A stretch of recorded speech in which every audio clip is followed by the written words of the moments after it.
అది నిలబెట్టుకునే మనుషులు కదా రాజకీయాల్లో ఉండాలి. మన ఇంటర్వ్యూ మొదలు పెడతాం. పాడమంటారా? ఇప్పుడు సరదాగా పాడుకునే రోజులన్నీ పోయినాయి. ఇప్పుడంతా కొట్లాడే రోజులు దగ్గర ఉంది. ఇప్పుడు పర్టికులర్గా ఆ బుట్ట అలా పెట్టడానికి కారణం ఏదైనా ఉందా అండి? మీ నాన్నగారు అంటే మీకు చాలా ఇష్టమని షూటింగ్ టైంలో ఉన్నప్పుడు నాన్నగారు కాలం చేశారని. దేవాలయం షూటింగ్ చేస్తున్నాం. సో అక్కడ ఫాదర్కి చితి పెట్టడం సీన్ నేను ఆ సమయంలో ఏంటంటే ఇక్కడ సో ఇంకా అలాగా ఆయన చనిపోవడం జరిగింది. అయితే నిప్పురవ్వ సినిమా తర్వాత మళ్ళీ బాలకృష్ణ గారితో చేయకపోవడానికి అంటే తర్వాత స్టోరీ ఏమి సెట్ కాలేదంటారా? తర్వాత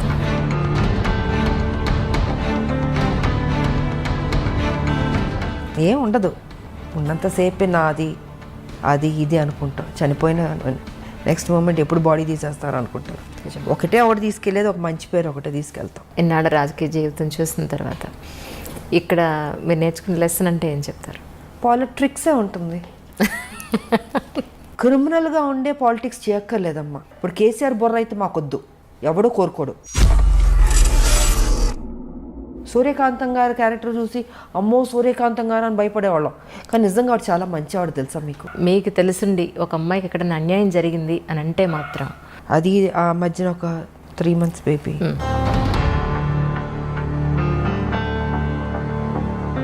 సమాజం పాడైపోయిందమ్మా చాలా బాగా. అంటే తల్లి తెలంగాణ పార్టీ ఎందుకు పెట్టాలనిపించింది? ఎందుకు టీఆర్ఎస్లో విలీనం చేశారు? కొంతమంది నాయకుల వల్ల, నేను పేరు చెప్పుకోదలుచుకోలేదు, వాళ్ళు ముఖ్యమంత్రులు కూడా కావచ్చు ఆ రోజుకి. సో వాళ్ళు ఏంటంటే ఈ తెలంగాణ రావడం వాళ్ళకి ఇష్టం లేదు.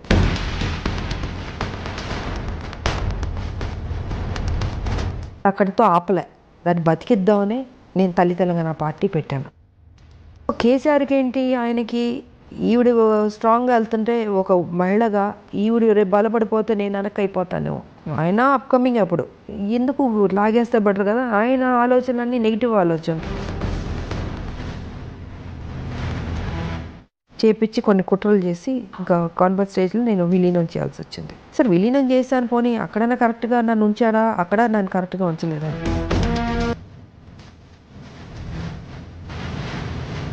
కాంగ్రెస్ ఇస్తున్నాం అని అనౌన్స్ చేసింది. అనౌన్స్ చేసిన నైటే నన్ను సస్పెండ్ చేస్తారు. ఇంకా హౌస్ స్టార్ట్ అయిపోయింది. స్పీకర్ ఆవిడ వచ్చారు, ముందుకు వెళ్ళాను, వెల్ దగ్గరకు వెళ్ళి బిల్లు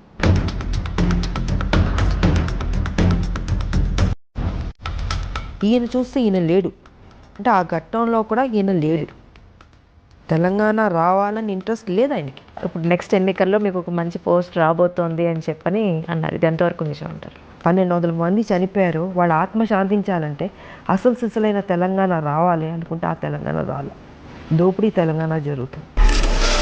మీకు వయసు అయిపోయింది, ఇంకెంతకాలం బతుకుంటారు? ఇంత డబ్బు తిన్నారు కదా, ఏం చేసుకుంటారు ఆయన చెప్పండి. మీ ఫ్యూచర్లో ఎలాంటి ప్రాజెక్ట్స్ అయితే మీరు ఒప్పుకునే అవకాశం ఉంటుంది? ఫ్యూచర్లో అంటారా, నాకు ఒకే ఒకటి ఉంది. ఏదో రొటీన్ సినిమాలు కాకుండా ఒక యాక్షన్ సినిమా చేద్దాం అని ఉంది నాకు.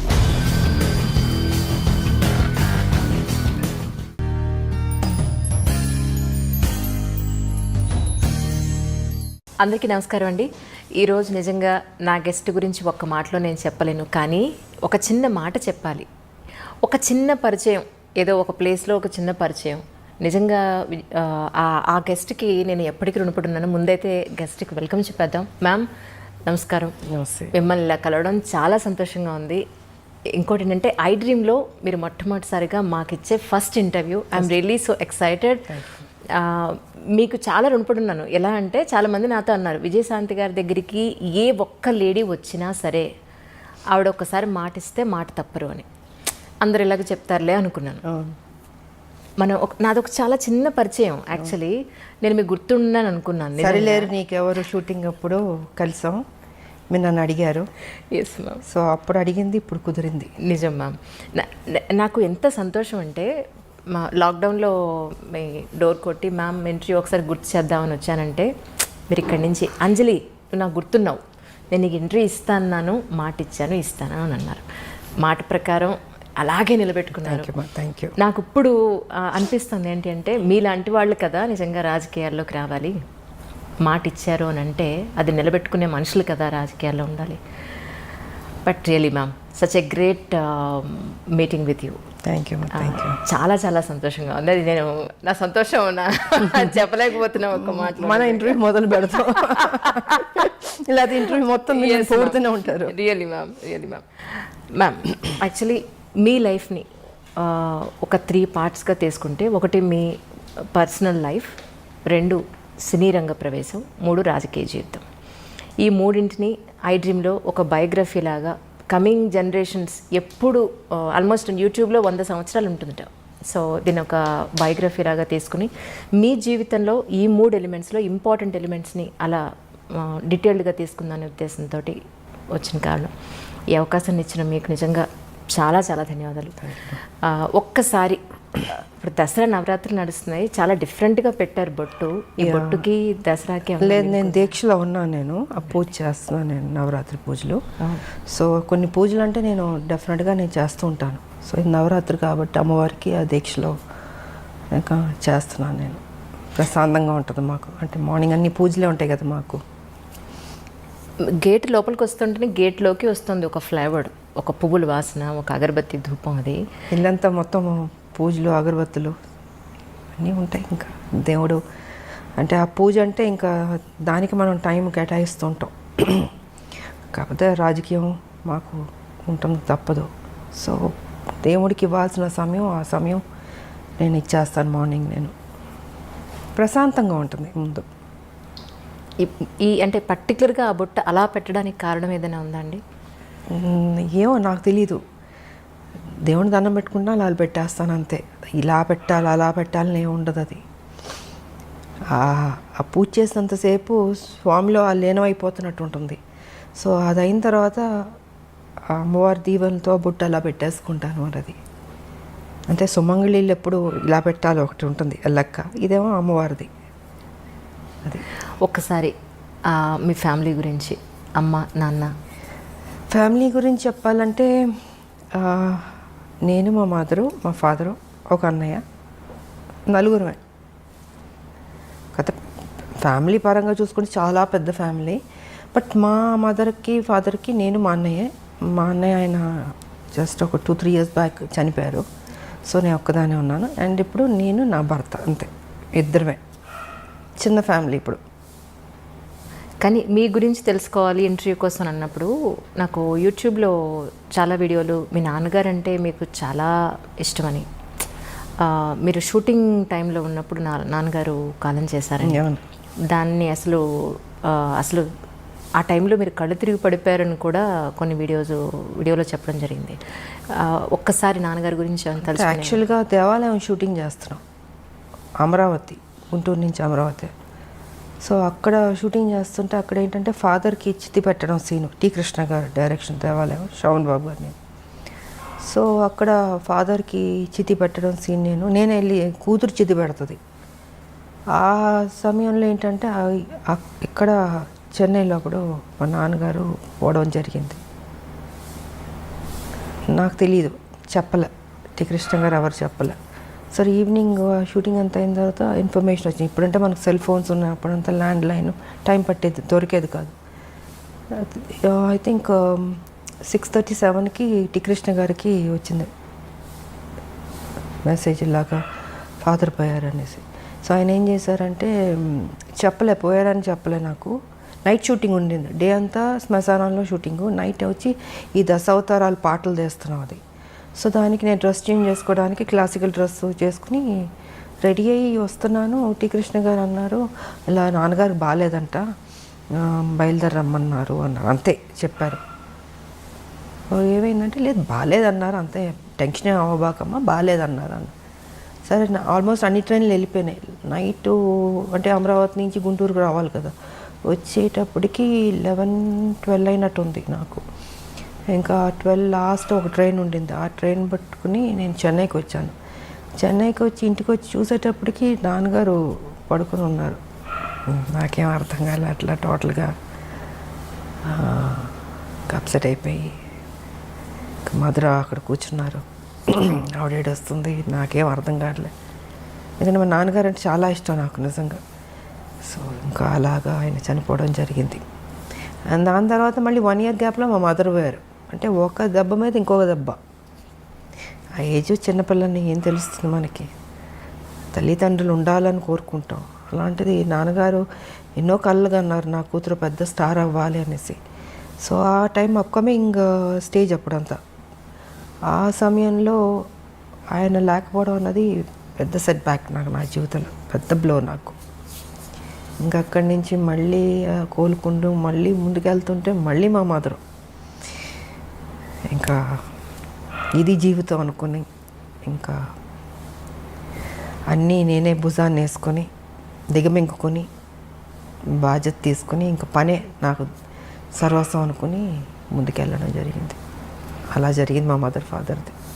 కానీ ఒక ఆడపిల్లకండి, అంటే అబ్బాయి సొసైటీలో ఏది ఉన్నా, ఎవరి సపోర్ట్ ఉన్నా లేకపోయినా ఈజీగా అమ్మాయితో కంపేర్ చేస్తే ఈజీగా గెటన్ అయిపోగలుగుతాడు. కానీ ఒక అమ్మాయికి పేరెంట్స్ సపోర్టు, పేరెంట్స్ తర్వాత ఒక మంచి భర్త సపోర్ట్ లేకపోతే అంత ఈజీగా ఏ ప్రొఫెషన్లో ఉన్నా పైకి రావడం ఈజీ కాదమ్మా, చాలా టఫ్ అది.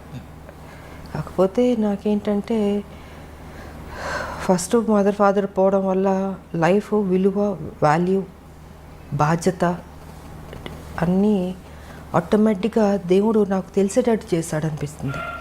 సో రైట్ టైంలో ఒక ఏజ్లో మ్యారేజ్ కూడా, అది కూడా నాకు దేవుడు చేశాడన్నదే. ఎవరు లేరు కదా పెద్దలు, ఇలాగ ఈ అమ్మాయికి పెళ్లి సంబంధం చూడాలి, ఈ అబ్బాయికి పెళ్లి చేయాలి అనేది చెప్పేవాళ్ళు లేరు, చూసేవాళ్ళు లేరు. నాకు ఉన్న తల్లిదండ్రులు నిద్రపోయారు. నాకు తెలియకుండా నా లైఫ్లో నా భర్త ఆయన రావడం, కలవడం, అనుకోవడం, పెళ్లి చేసేసుకో, ఆల్ ఆఫ్ సడన్ అన్నీ 6 to 7 monthsలో జరిగిపోయినాయి. సో రైట్ టైంలో రైట్ డెసిషన్ అంటారు చూసారా, అలాగా రైట్ టైంలో దేవుడు ఆయనే నాకు, అంటే ముక్కోడి దేవతలు పెళ్లి చేస్తారన్నట్టు ముక్కోడి దేవతలు దీవించినట్టు ఉండింది నాకు మంచి భర్త ఇచ్చి. రైట్ టైంలో ఒక సపోర్ట్ ఉండాలి అన్నది జరిగింది. సో లైఫ్ ఇదైంది. బట్ ఆడపిల్లలకి ఎప్పుడూ తల్లిదండ్రులు ఉండాలమ్మా. కొంతమందికి స్మూత్గా వెళ్తుంది, కొంతమందికి టఫ్గా ఉంటుంది. సో నాకేంటి అన్నీ దెబ్బలే కదా జీవితంలో, అన్నీ స్మూత్గా ఎప్పుడు లేదు నా లైఫ్. అన్నీ టఫ్గా దెబ్బలు తింటూ నేర్చుకుంటూ ముందుకు వెళుతూనే అనుకున్నది సాధించాను. కాకపోతే మా ఫాదర్ ఒక కోరిక నేను నెరవేర్చాను, పెద్ద స్టార్ అవ్వాలన్నది. దాని తర్వాత మా భర్త సేమ్ అదే బాధ్యత ఆయన తీసుకుని, ఆయన కూడా అక్కడితో ఆపలే. పెళ్ళైన తర్వాత ఏదో ఇంట్లో కూర్చోబెట్టడం లేదు, ఆయన కూడా ఆ బాధ్యత తీసుకుని, ఆ టాలెంట్ ఉన్నవాళ్ళు ఇంట్లో ఉండకూడదు అన్నది ఆయన ఆలోచన కూడా. సో ఆయన కూడా దాన్ని అలా కంటిన్యూ చేసి మీకు కర్తవ్యం అన్నది ఆయన ప్రొడ్యూస్ చేసి, సో ఒక హీరో ఇమేజ్ తీసుకొచ్చింది మా భర్త. అంటే తను ఓన్లీ ఒక హౌస్ వైఫ్లో లేకపోతే ఈ గ్లామరో ఇలా కాదు, ఇంకేదైనా కొత్తగా చేద్దామని పోలీస్ ఆఫీసర్ది కర్తవ్యం అన్నది ఆయన ప్రొడ్యూస్ చేశారు. ఇంకా దాని తర్వాత లేడీ అమితాబ్, ఇవన్నీ వచ్చినాయి. అండ్ ఓసే రామలం, అదే పెళ్లి చేసేసుకున్న తర్వాత ఇంట్లో కూర్చుని ఉంటే కర్తవ్యం ఉండేది కాదు, ఓసే రామలం ఉండేది కాదు, ఆ హీరో ఇమేజ్ వచ్చేది కాదు. సో క్రెడిట్ ఐ థింక్ మా హస్బెండ్కి ఇవ్వాలి నేను. జనరల్గా మనకు ఉంటుంది, చాలే పెళ్లి చేసుకుందాం సెటిల్ అయిపోదాం అనుకుంటాం, కానీ అలా అనుకోలేదు. ఇంకా అది కూడా కాదు, దాని తర్వాత మళ్ళీ పాలిటిక్స్ కూడా నా మనసులో ఉంటుంది మనకి, కాకపోతే అవన్నీ జరుగుతాయా అని ఒక డౌట్ కూడా ఉంటుంది. కానీ వెనక నేను సపోర్ట్ చేసి ముందుకు నడిపిస్తూ, ఈ దారిలో వెళ్ళు, ఈ దారిలో నువ్వు చేయి, నీ డ్యూటీ నువ్వు కరెక్ట్గా చేయి, ఆటోమేటిక్గా అన్నీ సర్దుకుంటాయి, మంచి జరుగుతాయి అన్నది ఆయన చెప్పింది. ఇంకా అలాగా. కానీ ఒక విమెన్ ఏ ఇండస్ట్రీలో ఉన్నా సరే ఒక ఇమేజ్ తెచ్చుకోవడం, వాళ్ళకంటూ ఒక గుర్తింపు తెచ్చుకోవడం అనేది చాలా కష్టం. అందులో గ్లామర్ ఫీల్డ్లో, ఫిల్మ్ ఇండస్ట్రీలో ఒక హీరో ఇమేజ్ అనండి, అది కమర్షియల్గా అయినా సరే లేదంటే ఒక వాల్యుబుల్ పాయింట్లో అయినా సరే, మీరు ఒక హీరో ఇమేజ్ని అప్పట్లోనే హీరోలతో సమానంగా మీరు రెమ్యునరేషన్ పాయింట్ ఆఫ్ వ్యూలో కానీ మీ ఒక మాటకు విలువ కానీ అప్పుడు మీరు అంతా సంపాదించుకోవడం అనేది మామూలు విషయం కాదు యాజ్ ఎ విమెన్. సో అదంతా ఈజీ అండి. ఒక అమ్మాయికి ఒక హీరో ఇమేజ్ని తీసుకొచ్చి, ఫస్ట్ థింగ్ ఏంటంటే మనం మెంటల్గా ప్రిపేర్ అవ్వాలి. హీరోలు ఫైట్ చేసేది మనం చూస్తున్నప్పుడు, మేము హీరోలు పక్కన చేసేటప్పుడు కొన్ని సీన్స్లో వచ్చి హీరో ఫైట్ చేస్తుంటాడు, మనం రియాక్షన్ ఇవ్వాలి. అప్పుడు అనిపించేది అయ్యో పాపం ఇంత కష్టపడుతున్నారు, ఇంత ఎగురుతున్నారు, కొడుతున్నారు, దెబ్బలు తగులుతుంటాయి వాళ్ళకు కూడా. అలాంటిది నాకు వచ్చేటప్పటికి అసలు ఫస్ట్ నాకు కొంచెం టైం పట్టింది నేను అడ్జస్ట్ అవ్వడానికి. అంటే ఆ ప్యాటర్న్లోకి తీసుకురావడం, నా ఫిజిక్ కావచ్చు, నా ఆ స్టైల్ కావచ్చు, ఒక మహిళలా చేసినట్టు ఉండకూడదు. అంటే ఒక హీరో ఒక రఫ్ అండ్ టఫ్ ఆ బాడీ లాంగ్వేజ్ తెచ్చుకోవాలి, దాంట్లో ఇమిడిపోవాలి. సో ఇట్ టుక్ టైం నాకు అది అడ్జస్ట్ అవ్వడానికి. అండ్ ఫస్ట్ పిక్చర్కి నా ఫైట్స్కిను సెకండ్ థర్డ్ దానికి ఇంప్రూవైజ్ చేసుకుంటూ వెళ్ళాను. సో ఇంకా దాని తర్వాత ది బెస్ట్ అన్న పేరు తెచ్చుకున్నాను నేను. అండ్ ఇంకోటి ఏంటంటే ఎందుకు చేయలేము, మనం చేద్దాం, రిస్క్ అయినా పర్లేదు. అప్పుడు మాకు ఈ గ్రాఫిక్స్ అంత లేదు. సో ఏదన్నా కూడా ఒరిజినలే ఉండదు, డూప్ లేకుండా చేసేదాన్ని. చేద్దామని మాస్టర్లతో కన్విన్స్ చేసి ఇంకా సాహసాలే అన్నీ. ఎంత 20 అడుగులో 30 అడుగులు దూకమన్నా దూకేవాళ్ళం. మళ్ళీ గన్ ఒకటి పట్టుకుని దాంతో షూట్ చేసుకుంటూ మామూలు కాదు అసలు. సో ఇలాగా ఇంప్రూవైజ్ చేసుకుంటూ ఇంకా బెటర్మెంట్ చేద్దాం అన్నది సినిమా నుంచి సినిమాకి బెటర్ అయింది నాకు. సో నన్ను నేను ప్రూవ్ చేసుకోగలిగాను, ఒక యాక్షన్ హీరోలే కాదు హీరోయిన్ కూడా చేయగలుగుతుందని. మళ్ళీ దాంట్లో స్టైల్ ఉండాలి, అందం ఉండాలి. ఏదో కొట్టామన్నట్టు కాకుండా ఎక్స్ప్రెషన్ ఉండాలి, బాడీ లాంగ్వేజ్ కరెక్ట్గా ఉండాలి, ఫినిషింగ్ బాగుండాలి. అది డ్యాన్స్ కావచ్చు, ఫైట్స్ కావచ్చు, ఏదైనా బ్యూటీ ఉండాలి, న్యాచురల్గా ఉండాలి, ఆర్టిఫిషియల్గా ఉండకూడదు. ఏదో ఇప్పుడు జంప్ చేయమన్నారు ఇలా జంప్ చేయడం కాదు, ఒరిజినల్గా జంపింగ్ లానే ఉండాలి, ఆ రఫ్ లుక్ ఉండాలి. సో ఇలాగ నా బాడీని నేను మలుచుకుంటూ చేశాను నేను. కానీ ఫిల్మ్ ఇండస్ట్రీలో ఒక అమ్మాయికి గ్లామర్ పాత్రలు జనరల్గా అందరికీ వస్తుంటాయి, కానీ ఆర్టిస్ట్ వాళ్ళలో ఉన్న నటనని బయటికి తీసుకురాగలిగే డైరెక్టర్లు కానీ, అలాంటి సినిమాలు కానీ, అలాంటి కథలు కానీ, you are really so blessed. ఒక స్వయం కృషి తీసుకున్న, వందే మాత్రం తీసుకోవాలంటే టి కృష్ణ గారు అండి. అవునండి, ఆయనకి నేను రుణపడి ఉన్నాను, థ్యాంక్స్ చెప్పుకోవాలి. ఎందుకంటే ఆయన ఎక్కడున్నా ఆయన బ్లెస్సింగ్స్ ఉన్నాయి. తనలో ఒక నటన ఉందన్నది నేటి భారతంలో తీసుకొచ్చాడు బయటికి. తీసుకొచ్చి నాకు రావాల్సిన పేరు అద్భుతంగా వచ్చింది. ఓ విజయశాంతి ఓన్లీ గ్లామర్ కాదు, తను నటించగలుగుతుందని ఆ క్రెడిట్ కృష్ణ గారికి వెళ్తుంది. ఆయన ఏం చేశారు, అక్కడితో కాకుండా ఆయన అన్ని సినిమాల్లో విజయశాంతినే ఉంచాలి. అంటే ఆయన మైండ్ సెట్లో ఏముంది, ఓ రెవల్యూషనరీ ఫిల్మ్స్ అంటే అది తను సూట్ అవుతుంది, ఆయన రాసుకున్న కథకి ఆ పాత్రకి తను న్యాయం చేయగలుగుతుంది, తన ఎక్స్ప్రెషన్స్ బాగా రాబట్టగలుగుతుంది, సో బాగుంది అన్నది ఆయన మైండ్లో పెట్టుకుని ప్రతి సినిమాకి ఇంక తనే ఉండాలి, శాంతమ్మే ఉండాలి. అంతే ఆప్యాదిగా పిలిచాడు శాంతమ్మని. సో ఆయన ప్రతి సినిమాలకు పెట్టేవారు. నేను ఒక స్టేజ్లో అన్న అని పిలిచేదా, అన్న మీకు బోరు కొట్టదా, అన్ని సినిమాల్లో నేనే పెడతాను, ఇంకొక హీరోయిన్ పెట్టండి అన్న. లేదు శాంతమ్మ నువ్వే చేయాలి, నువ్వే బాగా చేస్తున్నావు అనేసి.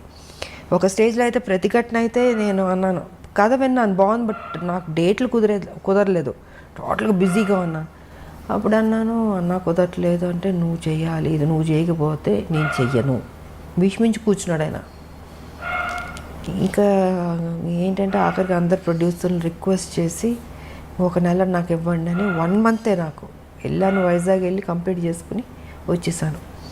సో అంటే నేను చేయలేను అనుకున్నది దేవుడు కూడా అక్కడ కూడా నువ్వే చేయాలన్నట్టు చేయించాడు. అదొక మలుపు. మళ్ళీ సూపర్ స్టార్ అన్నది ప్రతిఘటనతో స్టార్ట్ అయింది నాకు ఆ టైటిల్. కానీ అప్పట్లో ప్రతిఘటన అంటే ఒక రెవల్యూషన్ తీసుకొచ్చి, అసలు యాక్చువల్గా చాలా చిన్నమ్మాయి నేను.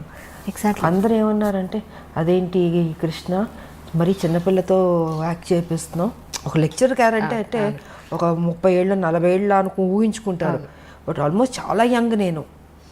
అంటే అందరూ క్రిటిసైజ్ చేశారు, అదేంటది ఆవిడ మరీ చిన్నపిల్ల ఉంది, చేయగలుగుతుందా, చేయలేదు, తప్పు చేస్తున్నావు, డెసిషన్ రాంగ్ అవుతుంది అని కృష్ణ గారితో. అంటే నాకు తెలుసు ఏం చేయించాలని కొంచెం గెటప్ అంతా వేసి మూడేసి కొంచెం పెద్ద అమ్మాయిలా కనపడేటట్టు చేసి నేను కూడా ఛాలెంజ్గా తీసుకున్నాను. ఎప్పుడైతే క్రిటిసైజ్ చేశారో నువ్వు చేయలేవేమో అని, ఎందుకు చేయలేను, నన్ను ఎప్పుడు అలా అంటే నేను ఊరుకోలేను, ఇంక దాన్ని ఛాలెంజ్గా తీసుకుంటాను. ఇంక తీసుకుని సో కృష్ణ గారు పట్టుబట్టడం, నేను ఆ ఛాలెంజ్గా తీసుకోవడం, అది అద్భుతంగా సక్సెస్ అయింది. అది మలుపు తిరిగింది నా లైఫ్ దాంతో. మీలో నటనని బయటికి తీసుకొచ్చింది ఒక మాస్. అందరూ గ్లామర్ని చూస్తే ఆయన మాత్రం మీలో ఉన్న అంతే, ఫస్ట్ కృష్ణ గారికి క్రెడిట్ వెళ్తుంది. దాని తర్వాత మిగతా వాళ్ళందరూ మంచి డైరెక్టర్లు, గొప్ప డైరెక్టర్లు పనిచేస్తారు, బట్ డిఫరెంట్ క్యారెక్టర్స్. బట్ ఆ అమ్మాయిలో ఆ టాలెంట్ ఉన్నదని తీయాలి కదా ఎవరో ఒకళ్ళు, అది టీ కృష్ణ గారు. అవును మ్యామ్. కానీ ఒక ఆర్టిస్ట్కి తన జీవితం మొత్తం మీద చూసుకుంటే మహా అయితే ఒక 2, 3 దొరుకుతాయేమో అలాంటి రేర్ మనిషి, కరెక్ట్ కదా. కానీ మీ విషయంలో ఒక పెద్ద లిస్టే ఉందండి. నిజంగా నేను ప్రిపేర్ చేసుకున్నాను, చదవండి లిస్ట్. అసలు మామూలు కాదు. మీరు టీ కృష్ణ గారితో చేసిన సినిమాల దగ్గర నుంచి టీ కృష్ణ గారితో దగ్గర మీరు 6 సినిమాలు కంటిన్యూస్గా చేశారు. అన్నింటికన్నా మించి అసలు మీరు చేసిన సినిమాలన్నింటిలో అద్భుతమైన ఆర్టిస్ట్ని బయట తీసుకొచ్చిన సినిమాలంటే 10ల సంఖ్యలో ఉన్నాయి. ఎవరికన్నా 3, 4 చెప్పుకోవడానికి ఉంటాయి అసలు. అలాంటిది యూఆర్ రియల్లీ బ్లెస్డ్ అండి, నిజంగా. అది మా అందరూ దేవుడు ఎందుకో నా మీద కొంచెం ప్రేమ ఎక్కువైనట్టుంది, అందుకే అంత మంచి చేశాడు నాకు. మనసు మంచిది కాబట్టి మంచిగా జరుగుతుంది. నిజంగా నేను ఎప్పుడు ఎవరి గురించి చెడుగానో నాకు అనవసరం. నా పని, నా డ్యూటీ, నా ఇల్లు, అంతే. ఇదే నా ప్రపంచం అనుకున్నాను నేను. కానీ అదే ఒక అమ్మాయికి ఎక్కడన్నా మీకు తెలుసుండి ఒక అమ్మాయికి ఎక్కడన్నా అన్యాయం జరిగింది అని అంటే మాత్రం నిజంగా రాములం బయటకు వస్తుంది అనేది మొన్న అమ్మాయి విషయంలో చిన్నపిల్ల. ఆఫ్ కోర్స్ అది మహిళలకి ఎప్పుడు న్యాయం జరగాలనేది మాత్రం నేను ఫస్ట్ నుంచి పోరాడుతూనే ఉన్నాను. నా వాయిస్ రేస్ చేశాను నేను. బాధగా ఉంటుంది, ఎందుకంటే ఒక మహిళగా నాకు తెలుసు ఆ కష్టాలు ఎంత కష్టపడితే కానీ పొజిషన్కి రారు, ఎంత స్ట్రగుల్ అవ్వాల్సి వస్తుంది. ప్రతి చోట అడ్డంకి ఉంటుంది. అంటే మన ప్రొఫెషన్లో ఏ ప్రొఫెషన్ ఎన్నుకున్నా దాంట్లో అచీవ్ చేయడానికి అడ్డుపొలలు వేస్తూ ఉంటారు, వెనక్కి లాగుతుంటారు. సో ఆ పెయిన్ కానీ నాకు తెలుసు. అదీ కాక మొన్న జరిగిన ఇన్సిడెంట్ అయితే అది మరీ దారుణం అమ్మ. నాకు నిజంగా అది ఆ మధ్యన ఒక 3 months బేబీ, మళ్ళీ అది రిపీట్ చేయాలంటే మళ్ళీ నా మూడ్ పాడైపోద్ది. అది అంటే ఎలాంటి ప్రపంచం ఎలాగైపోతుంది, బాగుపడద్దు అనుకుంటే ఇంకా వర్స్ట్ అవుతుంది ఏంటి అన్నది నిజంగా బాధగా ఉంది. అది తెలియదు మరి, మారాలమ్మా. అదే మొన్న చాలా రోజుల తర్వాత మీరు ఆ ఇష్యూ గురించి ఆ శవం అతనిది కాదు, మీరు అసలు ఏం చేశారో చెప్పండి అని డిపార్ట్మెంట్ వాళ్ళు. బికాస్ ఫస్ట్ లేదంటారు కదా, ఉందంటారు. అంటే ఒక వ్యక్తిని పట్టుకోవడానికి ఎందుకు ఇంత గేమ్ అనేది నేను చెప్పదలుచుకుంది ఆ రోజు. అండ్ నిజంగా నడి రోడ్డు మీద చంపాలి వాడిని, అంత కోపం వచ్చింది నాకు. సరే, ఇంకా వీళ్ళు చేసే పోలీసులు చేసే గేమ్ అన్నీ చేస్తుంటారు, ఎన్కౌంటర్లు చేస్తారు, ఇవన్నీ చేస్తారు. బట్ ఏదైనా అది కరెక్ట్ కాదమ్మా. అది వాళ్ళకి ఎలా వస్తుంది ఈ ఆలోచన తెలియట్లేదు నాకు. పాప ఆ తల్లిదండ్రులు నిజంగా, ఆ తల్లి నేను ఓదార్చలేకపోయినా, ఆవిడ కంటిన్యూస్ ఏడుస్తూనే ఉంది. ఆ పెయిన్ ఎంత ఉంటుందమ్మా, నిజంగా చాలా బాధ వేసింది నాకు. అండ్ నాకు వచ్చిన కోపాన్ని వాడిని అక్కడే పట్టుకుని కొడదామా చంపుదామా అని అంతగా కోపం వచ్చింది నాకు నిజంగా. అసలు ఆ చంటి బిడ్డ ఎంత ముద్దుగా ఉంది ఆ పాప. నిజమా, వాడికి ఒక బిడ్డ ఉన్నట్టుంది. ఐ డోంట్ నో మరి ఇలా మైండ్లో ఏమైనా దెయ్యం దూరుతుందా, రాక్షసులానో కూర్చుంటారో తెలియదు మరి. చిచి, సమాజం పాడైపోయిందమ్మా చాలా మ్యామ్. నిజం. మెయిన్ ఈ డ్రగ్స్ వల్ల వాళ్ళు ఏం చేస్తున్నారో వాళ్ళకి తెలియకపోవడం వల్ల గవర్నమెంట్ ప్రతి స్టేట్లో గవర్నమెంట్ చాలా సీరియస్గా తీసుకోవాలి ఈ విషయం మాత్రం.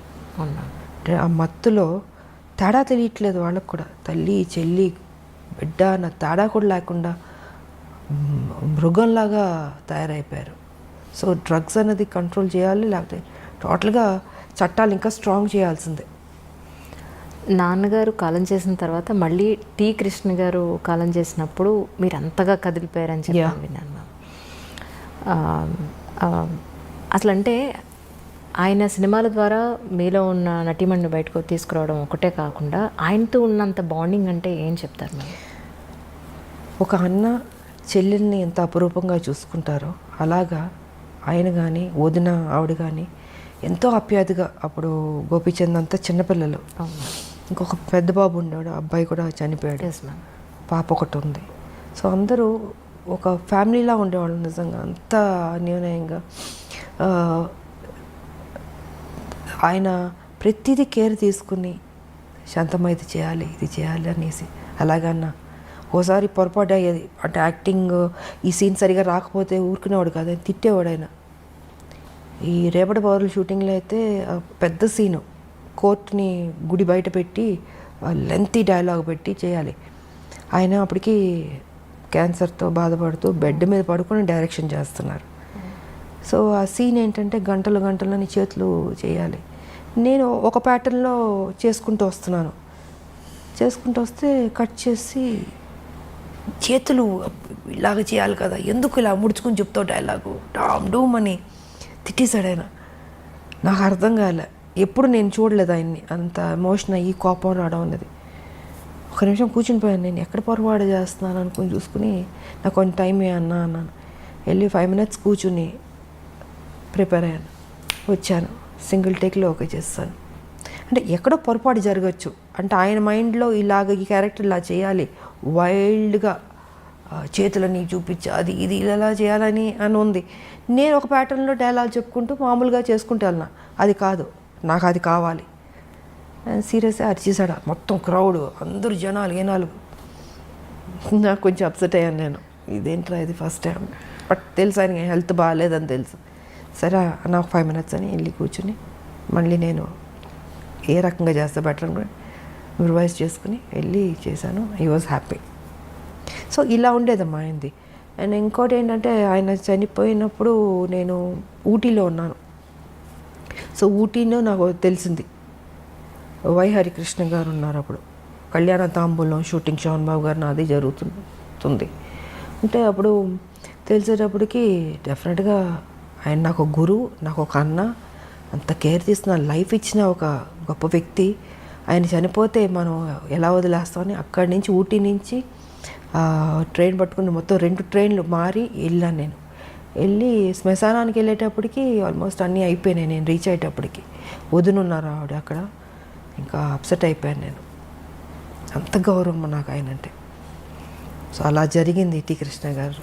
కానీ టి కృష్ణ గారు కాలం చేసిన తర్వాత వాళ్ళ పిల్లలని చాలా దగ్గరుండి మీరు చూసుకుని వాళ్ళ చదువులతో సహా మీరు పట్టించుకున్నారని అన్నారు, అది ఎంతవరకు నిజం? అలాగని కాదు, వాళ్ళది ఏంటంటే వాళ్ళు ఎవరి దగ్గర ఏవి తీసుకోరు. వదిన ఆవిడ క్యారెక్టర్ ఏంటంటే ఒకళ్ళ సాయం తీసుకోదు ఆవిడ ఫస్ట్ నుంచి. ఆవిడ ఒక డిఫరెంట్గా, సో వాళ్ళ ఒక మెథడ్లో, వాళ్ళ ఒక పద్ధతిలో వాళ్ళ లైఫ్ అలా ఉండేది. వీళ్ళు నాకు ఇది హెల్ప్ చేయాలి, ఈ హెల్ప్ తీసుకుంటాం అంటే తీసుకోరు వాళ్ళు. కొన్ని సందర్భాల్లో అడిగాము మేము, బట్ లేదు. సరే అనేసి ఇంకా పిల్లలు ఇంకా ఫారెన్ వెళ్ళి చదువుకుని, ఇంకొక అబ్బాయి ఏమో ఇంకా నేను నా ప్రొఫెషన్లో నేను తిరుగుతూ ఇలా ఉండేది. మధ్యలో బాబురావు ఆయన ఉండేవారు ప్రొడ్యూసర్. సో వారితో సినిమా మిగతాది భారతనారి ఇవన్నీ చేసి ఇలా ఉండేది. అప్పుడప్పుడు మాట్లాడేవాళ్ళు. సో నేను ఇంకొకళ్ళని డిస్టర్బ్ చేయలేను కదా, వాళ్ళకి కొన్ని నచ్చినప్పుడు అది కరెక్ట్ కూడా కాదు అది అన్నది వాళ్ళ ఆలోచన. సో ఆ గౌరవం మాత్రం నాకు ఇప్పటికీ ఉంది. కానీ రాజకీయాల్లోకి రావాలి అనేది మీ సొంత నిర్ణయమేనండి?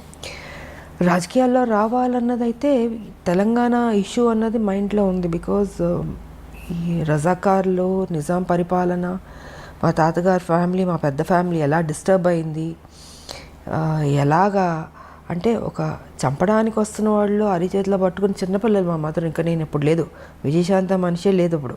ఇంకా మా మదర్కి మ్యారేజ్ అవ్వలే, ఆవిడ యంగ్, ఆవిడ పెద్ద ఫ్యామిలీ. సో అక్కడి నుంచి చంపడానికి వస్తున్నారు అనేప్పుడు మా తాత ఏం చేశారు, ఆస్తి మొత్తం ఏటూరు నగరం మొత్తం వదిలి చెన్నైకి వెళ్ళిపోయారు.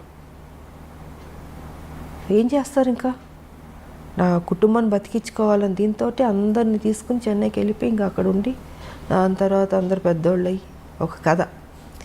ఇంకా మా పిన్ని ఆవిడ ఈ సినిమాలు, దాని తర్వాత మా మ్యారేజ్, మా మదర్కి మ్యారేజ్ అవ్వడం. ఆ తర్వాత విజయశాంతి పాత్ర ఎప్పుడో వచ్చింది, ఒక అమ్మాయి పుట్టి. అప్పుడు హైదరాబాద్లో ఉండేవారు మా మదర్ ఫాదరు, డాడీ ఇక్కడ జాబ్ చేస్తూ ఉండేవారు. సో మా మదర్ ఇక్కడ కన్సీవ్ అయింది ఆవిడ, అండ్ డెలివరీకి చెన్నైకి వెళ్ళింది అప్పుడు. సో ఇలాగా విజయశాంతి అప్పుడు బయట ప్రపంచానికి వచ్చింది. కానీ సపరేట్ తెలంగాణ అప్పుడు సో అలాగా దీంతో నాకు మా మదరు ఒక సర్టన్ టైంలో ఇలా అలా చెప్పే మామూలు కూర్చుంటాం, మదర్ నేను కూర్చుని మాట్లాడుకున్నప్పుడు ఏంటంటే ఆవిడ చిన్నప్పుడు ఏం జరిగింది, రజాకార్లు, నిజాం పరిపాలన, ఇవన్నీ చెప్తూ ఎక్కడో తెలియని ఒక విత్తనం పడింది బుర్రలో. సరే ఆ సాఫ్ట్ కార్నర్ అలా వచ్చి ఒక స్టేజ్లో తెలంగాణ అన్న దీని మీద ఒక టాపిక్ వచ్చినప్పుడు ఇంకా మా హస్బెండ్ కూడా yes you have to do అన్నది. ఇంకా ఆయన నన్ను టైం వచ్చింది ఎంటర్ ది డ్రాగన్ లాగా వార్ ఫీల్డ్లోకి దిగు అన్నది ఇంకా ఆయన చెప్పడం, మనం దిగడం మొదలుపెట్టాం. 1998 జనవరి 26 బీజేపీలో చేరడం జరిగింది. కానీ బాలకృష్ణ గారితో చిరంజీవి గారితో ఎక్కువ సినిమాలు చేశారు. ఆల్మోస్ట్ 17-18 సినిమాలు దగ్గర ఒక సినిమా అటు ఇటులో చిరంజీవి గారితో ఎక్కువ, బాలయ్య ఇద్దరు ఎక్కువ. జస్ట్ 1 or 2 మూవీస్, పెద్దగా డిఫరెన్స్ కూడా ఏం లేదు. అయితే నిప్పురవ్వ సినిమా తర్వాత మళ్ళీ బాలకృష్ణ గారితో చేయకపోవడానికి అంటే తర్వాత స్టోరీ ఏమీ సెట్ కాలేదంటారా? తర్వాత చేయకపోవడానికి కానీ ఎవరితో చేయకపోవడానికి కాదమ్మా, పరిస్థితులను బట్టి ఆ రోజుకి వేరే సినిమాల కమిట్మెంట్లను బట్టి. ఇప్పుడు ఒక సినిమా వచ్చినప్పుడు మనం చేయగలుగుతాం, బాగుంటే చేస్తాం. అలాగా ఆ తర్వాత మళ్ళీ నాకు నా ఇమేజ్ డిఫరెంట్గా వెళ్ళి కొంచెం ఆ హీరో ఇమేజ్ వచ్చేటప్పటికి నేను ఇంకెక్కువ హీరోయిన్ సబ్జెక్ట్స్ మీద ఆ హీరో ఫిల్మ్స్ లాగా ఎక్కువ చేయాల్సి వచ్చింది. సో కుదరలేదు నాకు. ఇంకా రెమ్యునరేషన్లు పెరిగిపోయినాయి. ఎగ్జాక్ట్లీ హైయెస్ట్ రెమ్యునరేషన్ తీసేసుకున్నాను. సో న్యాచురల్గా నేను ఒక హీరో అయిపోయాను కాబట్టి ఇంకా నా సినిమాలు నేను చేసుకుంటూ ముందుకు వెళ్ళాల్సి వచ్చింది. అలాగా గ్యాప్ వచ్చింది అంతేగాని ఇంకేంటి. ఒక హీరోయిన్గా అప్పటి వరకు హీరో పక్కన హీరోయిన్గా యాక్ట్ చేసిన ఒక హీరోయిన్, టాప్ మోస్ట్ హీరోయిన్. మీరు ఆల్మోస్ట్ టాప్ మోస్ట్ హీరోలు అందరితో కలిసి మీరు వర్క్ చేశారు. 60 మంది ఉంటారు అనుకుంటా, బహుశా 60 మంది హీరోలతో అనుకుంటారు. ఎగ్జాక్ట్లీ అంటే కొత్త వాళ్ళు, చిన్నవాళ్ళు, మా అందరూ ఆల్ అండ్ ఆల్. సో అలాంటి ఒక హీరోయిన్ తర్వాత మిమ్మల్ని బేస్ చేసుకుని స్టోరీస్ రావడం అనేది మొదలయ్యేది. దాని తర్వాత అలాంటి హీరోయిన్ని మళ్ళీ ఒక హీరో పక్కన పెట్టడం అని అంటే అది ఆల్మోస్ట్ 2 హీరోల బరువు. ఒక మాట చెప్పాలంటే అది కథాపరంగా కానీ ఆర్థికంగా. అంటే హీరో ఇమేజ్ వచ్చిన తర్వాత కూడా గ్యాంగ్ లీడర్ చేశాను కదా. గ్యాంగ్ లీడర్ చేశాను, మెకానికల్ లుడి చేశాను. సో చేశాను నేను, బట్ ఎక్కువ దాని మీద నేను ఫోకస్ పెట్టాను. ఇంకా హీరో ఇమేజ్ 1-2 తప్ప ఇంకా దాని తర్వాత కుదరలే. ఒక హీరోయిన్కి హీరోయిన్ సెంట్రిక్ మూవీస్ రావడం అనేది ఇక అది పీక్ పరాకాష్ట అంటారా మీ ఉద్దేశ ప్రకారం? అంతే కదా. నేనే ఊహించుకోలేదు అసలు నా లైఫ్లో ఇలాగ ఒక హీరో ఇమేజ్ వస్తుంది, నేను యాక్షన్ సినిమాలు చేస్తాను, ఎంత రిస్క్ తీసుకుంటాను, ఎంత హైయెస్ట్ పేడ్ హీరోయిన్ అవుతాను, నేను నా లైఫ్లో నేను ఊహించలేదు. నిజంగా అది గాడ్ గిఫ్ట్ అనే చెప్పాలి. ఇప్పటికి ఇది ఎలా జరిగిందో నేను అనుకుంటాను అప్పుడప్పుడు కూర్చున్నప్పుడు. ఇది నిజమేనా, ఇది ఎంత మాయా ఒక్కోసారి. బట్ అది మాయే, లైఫ్ అంటే మాయే, ఏం ఉండదు. ఉన్నంతసేపే నాది అది ఇది అనుకుంటాం. చనిపోయిన నెక్స్ట్ మూమెంట్ ఎప్పుడు బాడీ తీసేస్తారు అనుకుంటారు. సో ఏది తీసుకెళ్ళాం మనం. ఒకటే తీసుకెళ్ళేది ఒక మంచి పేరు ఒకటే తీసుకెళ్తాం. ఉన్నంత వరకు మంచి చేసామా, ఎగ్జిట్ అయ్యామా, అదే చూసుకోవాలి. 10 మందికి ఉపయోగపడాలి, ఆ హెల్పింగ్ నేచర్ ఉండాలి. ఏది తీసుకెళ్ళినప్పుడు ఎందుకు స్వార్థం ఎందుకు ఉండాలి, ఎందుకు పిసినారులా ఉండాలి? 10 మందికి అన్నం పెట్టండి, కష్టం ఉన్న వాళ్ళని ఆదుకోండి. మీరు చనిపోయేటప్పుడు ఏమో తీసుకెళ్ళరు కదా, మరి ఎందుకు ఆ మెంటాలిటీ ఎందుకు అలా ఉంటుంది మీకు? అది కరెక్ట్ కాదన్నది నేను చెప్పదలుచుకుంది. 10 మందికి ఉపయోగపడి 10 మందికి కష్టంలో ఆదుకున్నా అనుకో, మనం చనిపోయిన తర్వాత అయ్యో మంచోళ్ళ ఆవిడ, మంచిది, మంచి చేసింది, అదొక్కటే తీసుకెళ్తాం. నిజం. మనకు కూడా తృప్తి ఉంటుంది జీవితంలో. బతుకున్నంత వరకు మంచి చేసావు దేవుడా, నాకింత చేస్తావు, నేనేం చేశాను, సమాజానికి ఏం చేశాను అన్నది ఉంటుంది కదండి. సో ఆ సమాజానికి ఏం చేయాలన్నది రాజకీయ పరంగా చేయగలుగుతాం, లేదా సోషల్ వర్క్ చేయగలుగుతాం. సోషల్ వర్క్ చేశాను, రాజకీయ పరంగా నేను చేసుకుంటూ వెళ్ళాను. బట్ దాని పెద్ద ఆర్భాటంగా పబ్లిసిటీలు చేసుకుని నాకు నచ్చదు. మొన్న కూడా మీ పుట్టినరోజు నాడు ఎంతమంది వచ్చారు మ్యామ్ ఆ రోజు? నేను చెప్పాను, నేను చూపించుకోను. అవును, నాకెందుకు నాకు అది పబ్లిసిటీ చేస్తుంటే నువ్వు నిజంగా సేవ చేసినలాగా ఉండదు, స్వార్థం కోసం అన్నట్టు ఉంటుంది. సో అందుకే వదిలేయండి, నాకు తోచింది నేను చేసుకుంటూ వెళ్ళిపోతుంటాను అన్నది నా ఆలోచన విధానం. తల్లి తెలంగాణ పార్టీ కింద మీరు చాలా వైద్య సేవలు కూడా అందించారు అప్పట్లో. సో దాని గురించి కూడా ఎక్కడ మీరు ఎప్పుడూ చెప్పుకోలేదు. అదే నేను చెప్పనమ్మా, చదివించే వాళ్ళని చదివిస్తాం, ఇంకా ఆర్థిక పరంగా అందిస్తాం, ఇవి చాలా రకరకాలు ఉంటాయి, మళ్ళీ చెప్పుకోవడం ఎందుకు వేస్ట్. సో నాకు తృప్తి, నా జీవితంలో ఇది ఒక మంచి చేస్తాను, ఒక చిన్న సాటిస్ఫాక్షన్. నాకు ఎవరికైనా ఏదైనా చేస్తే ఎందుకో తెలియదు, ఒక ఆనందం వస్తుంది. నాకు చేసుకోవడం కన్నా ఎదుటోళ్ళు చేస్తే సంతోషపడతాను నేను. సో నా లైఫ్ పద్ధతి అది. అంటే చాలామంది విమర్శకులు అనండి, లేదా మీ గురించి తెలుసుకోవాలనుకునేవాళ్ళనండి, తల్లి తెలంగాణ పార్టీ ఎందుకు పెట్టాలనిపించింది, ఎందుకు టీఆర్ఎస్లో విలీనం చేశారు అని అంటే మేము ఎందుకు పెట్టాలంటే ఆ రోజుకున్న పరిస్థితి ఏంటంటే, ఒక మహిళగా ఇది నా బరువు, నా భుజాన్ని వేసుకున్నాను. నా మెంటాలిటీ ఏంటంటమ్మా, ఒక ఇష్యూ నేను టేకప్ చేస్తే అది అచీవ్ చేసి దాంట్లో సక్సెస్ చూసే వరకు నేను నిద్రపోను. దానివల్ల నేను ఎంత కోల్పోతున్నానో సిద్ధపడతాను. ఆర్థిక పరంగా కావచ్చు, లేకపోతే నా కెరియర్ పరంగా కావచ్చు, ఏది కోల్పోయినా పర్లేదు, కానీ నేను అనుకున్నది సాధించాలి అన్న ఒక లక్ష్యంతో నేను తెలంగాణ ఇష్యూని టేకప్ చేశాను. సో 98 నేను బీజేపీలో నేను జాయిన్ అయినప్పుడు తెలంగాణ కోసమే వచ్చాను. ఆ రోజుకున్న నాకు ఆఫర్స్ కానీ, కంటెస్ట్ చేయమన్నా కానీ, లేకపోతే ఆ రోజు అధికారంలోకి వచ్చింది బీజేపీ, నేను మంత్రిని అయి ఉండేదాన్ని. నాకు లేనిది లేదు, అన్నీ ఉన్నాయి, నాకు అన్నీ ఆఫర్స్ చేశారు. కానీ ఇది కాదు కదా, ఒక ఉద్యమం, ఒక తెలంగాణ స్టేట్ అన్నది చాలా పెద్ద విషయం. అది ఒక మహిళగా నేను, అది ఉన్నది, ఆల్రెడీ ఉంది, దాన్ని బతికిద్దాం, దాన్ని తీసుకొద్దాం బయటికి, దాన్ని అచీవ్ చేద్దాం అన్న దీంతో ఆ రోజు నేను ఆ నిర్ణయం తీసుకుని చేసుకుంటూ వచ్చాను. కానీ ఒక సందర్భంలో ఏంటంటే, కొంతమంది నాయకుల వల్ల, నేను పేరు చెప్పుకోదలుచుకోలేదు, వాళ్ళు ముఖ్యమంత్రులు కూడా కావచ్చు ఆ రోజుకి. సో వాళ్ళు ఏంటంటే ఈ తెలంగాణ రావడం వాళ్ళకి ఇష్టం లేదు. సో దీనివల్ల నేను ఆ రోజుకి ఉన్న పరిస్థితికి నేను పార్టీ విడిచి బయటకు రావాల్సి వచ్చింది. చెప్పాలంటే కూడా చెప్పచ్చు, it's because of TDP. Chandrababu గారు ఆ రోజు పరిస్థితిలో వాళ్ళు అలయన్స్లో ఉన్నారు అందరూ. వాళ్ళు ఏంటంటే ఒప్పుకోవట్లేదు. ఇప్పుడు ఇవాళ మనకి మోడీ గారికి ఉన్న మెజారిటీ, ఫుల్ మెజారిటీ అప్పుడు లేదు. Number of alliance partners, ADMK కావచ్చు, డిఎంకే కావచ్చు, మన అదేంటి టీడీపీ కావచ్చు, ఇలా నెంబర్ ఆఫ్ పార్టీస్ ఉంది. కాబట్టి అదేంటంటే అవుట్ ఆఫ్ ద వే వెళ్ళి ఇవ్వాలి. ఫుల్ మెజారిటీ వచ్చి ఉంటే ఇచ్చేసేవాళ్ళు, కానీ రాలే.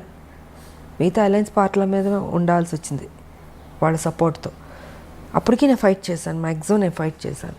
ఇంకొక స్టేజ్లో అయితే ఇంకా సరే, ఇప్పుడు వాళ్ళ ఆలోచన వాళ్ళకు ఉండొచ్చు, చంద్రబాబు గారు కలిసి ఉండాలని. కానీ తెలంగాణకి ఎంత అన్యాయం జరుగుతుందో, ఈ స్టేట్ వస్తే వాళ్ళకి బెటర్ అవుతుంది కదా అన్నది నాకు. Yes ma'am. 69 ఉద్యమం తీసుకున్నా, ఇంతకుముందు అనేక మంది త్యాగాలు చేశారు, కొట్లాడారు. కానీ ఎక్కడో చోట ఆగింది, మళ్ళీ దానికి ప్రాణం పోయాలి, మళ్ళీ ముందుకు తీసుకెళ్ళాలి అనేది నా ఆలోచన. సో నేను ఆ రోజుకి మ్యాక్సిమం నేను కొట్లాడితే వాళ్ళు అది జరగనివ్వకుండా అడ్డుపడడం వల్ల ఇంకేదో కుదరదేమో అనేసి ఇంకప్పుడు పార్టీ నుంచి బయటకు రావాల్సి వచ్చింది. వచ్చి అది అక్కడితో ఆపలే, దాన్ని బతికిద్దామని నేను తల్లి తెలంగాణ పార్టీ పెట్టి ప్రతి ఇష్యూ మీద కొట్లాడాను నేను. 4.5 years నడిపాను, 2009 వరకు సో 2009 వరకు ఉన్నప్పుడు అప్పుడు టీఆర్ఎస్ వాళ్ళు వచ్చి నన్ను బతిమలాడి రమ్మని, అసలు ఆలోచన లేదు నాకు, అసలు టీఆర్ఎస్లో వెళ్ళాలి లేదు. వాళ్ళకి కేసీఆర్ గారి గురించి మీకు అందరికీ బాగా తెలుసు, ఆ రోజు తెలిసే పరిస్థితిలో లేదు, కానీ నాకు తెలుసు. నాకు పెద్ద ఇంట్రెస్ట్ కూడా లేదు. నా పార్టీ ప్రెసిడెంట్ నేను. 4.5 years నుంచి ప్రతి ఇష్యూస్, రైతులు కావచ్చు, స్థానికుల ఉద్యోగాలు కావచ్చు, మూసీ నది కావచ్చు, విష జ్వరాలు కావచ్చు, కరెంటు కావచ్చు, యువకుల ఇష్యూ కావచ్చు, ఉద్యోగస్తులు కావచ్చు, ఇవన్నీ ఇష్యూస్ ఒకటి కాదు.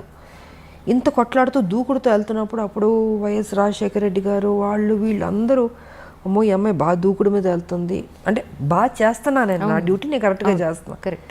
సో ఓ పక్కన మెచ్చుకునేవారు, బయట మెచ్చుకునేవారు. బట్ ఈ అమ్మాయి దూకుడు మీద వెళ్తే ఇంకా స్ట్రాంగ్ అయిపోతుంది, బలపడకూడదు అని కొంతమందికి ఉండొచ్చు.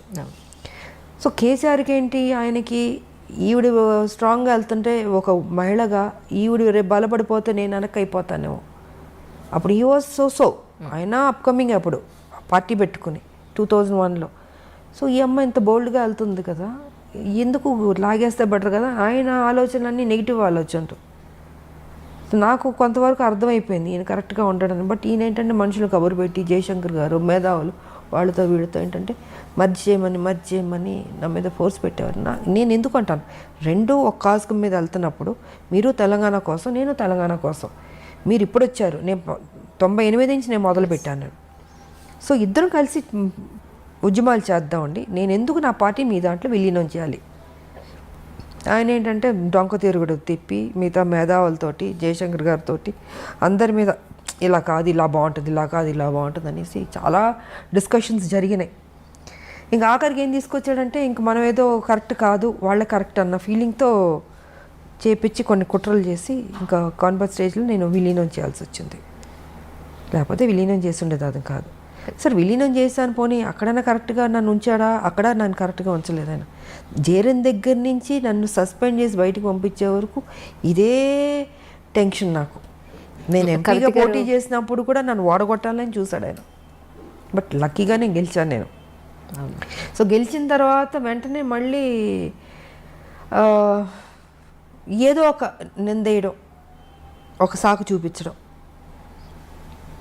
దాంతో నాతో మాట్లాడడం మానేశారు. 6 months ఎంపీగా గెలిచిన తర్వాత 6 months అని దూరం పెట్టాడు మాట్లాడలే. నా కాన్స్టిట్యున్సీ పనులు నేను చేసుకున్నాను. మళ్ళీ ఈయన నిరాహార దీక్ష చేపట్టాడు. దాని తర్వాత ఈయన చచ్చిపోతాడేమో నేను మొత్తం ఢిల్లీ వాళ్ళతో మాట్లాడి గవర్నర్తో మాట్లాడి, తివారీ గారు గవర్నర్ అప్పుడు తివారీ గారు ఉన్నారు, సో చిదంబరం గారు ఉన్నారు అప్పుడు, he was home minister. So మిగతా అందరితో మాట్లాడి ఈయన నిరాగదీక్ష చేస్తున్నారు, ఆయన చనిపోతాడేమండి, హెల్ప్ చేయండి ఆయన్ని. అప్పటికి మాటలు లేవు నాకు ఆయనకి.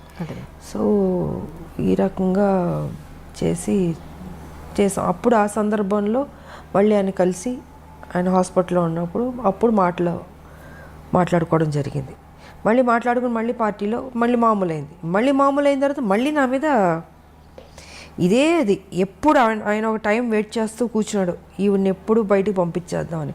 సో 2013లో కాంగ్రెస్ ఇస్తున్నాం అని అనౌన్స్ చేసిన నైటే నన్ను సస్పెండ్ చేస్తాడు. మేము ఆ మేడంని విజయశాంతి గారిని మేము సస్పెండ్ చేయలేదు, ఆవిడే పెట్టకుండా మీరు యూట్యూబ్ కప్పుకున్నారు అని చెప్పి మీరు యూట్యూబ్లోకి వెళ్ళొచ్చు. అక్కడ మొత్తం మీకు ఇవాళ కేసీఆర్ అసెంబ్లీ సాక్షిగానే అబద్ధాలు చెప్తున్నాడు. సో మీరు యూట్యూబ్కి వెళ్తే కేసీఆర్ 2013లో నన్ను సస్పెండ్ చేసింది ఆల్మోస్ట్ ఆల్ ద ఛానల్స్లో వచ్చింది. నైట్ 12 o'clock అది మీరు చూడొచ్చు. నేను జరిగింది చెప్తా, నాకు అబద్ధాలు చెప్పాల్సిన అవసరం నాకేం లేదు. కేసీఆర్ లాగా ఇవాళ అసెంబ్లీలో నేను 3 ఎకరాలు ఇస్తానని చెప్పి నెక్స్ట్ కట్ చేస్తే నేను అసలు ఆ మాట అన్నే లేదేదా అని చెప్తున్నాడు. యాజ్ అ చీఫ్ మినిస్టర్గా ఆయన ఇంత అసెంబ్లీ సాక్షిగా చెప్పి ఇవాళ లేదు అంటున్నాడంటే ఆయన ఎలాంటి వ్యక్తి మీకే అర్థం కావాలి. సో జరిగింది నేను చెప్తున్నాను. 2013లో నన్ను సస్పెండ్ చేసిన తర్వాత నా కాన్స్టిట్యున్సీలో నేను ఎంపీగానే ఉన్నాను, నా పని చేసుకుంటూ ఉన్నాను. 2014లో పార్లమెంట్లో బిల్లు పాస్ అయింది. అప్పుడు బిల్లు పాస్ అవుతున్నప్పుడు నాకు ఆయనకి మాట్లాడలేదు, కానీ ఆ రోజు ఫస్ట్ టైం నన్ను వచ్చి ఎలా ఉన్నావు విజయ అని ఒకే ఒక మాట అన్నాడు, బాగున్నాను. సో ఫైనల్గా అది ఆ రోజు ఇంకా లాస్ట్ డే. ఇంకా అప్పుడు కాంగ్రెస్ పొన్నం ప్రభాకర్ వీళ్ళందరూ చాలామంది ఉన్నారు. మీరు వస్తారా అన్నాను. నేను ఉంటాను అది అన్నాను. ఇంకా హౌస్ స్టార్ట్ అయిపోయింది, స్పీకర్ ఆవిడ వచ్చారు, ముందుకు వెళ్ళాను, వెల్ దగ్గరికి వెళ్ళి ఇంకా షౌటింగు, మిగతా వాళ్ళు ఆవిడ చదవబోతుంది బిల్లు చదువుతుంటే మిగతా వాళ్ళందరూ అడ్డుపడడం, నేను దూకడం, నేను అది పట్టుకోవడం పేపర్లు చింపకుండాను. ఈయన చూస్తే ఈయన లేడు, అంటే ఆ ఘట్టంలో కూడా ఈయన లేడు. తెలంగాణ రావాలని ఇంట్రెస్ట్ లేదు ఆయనకి.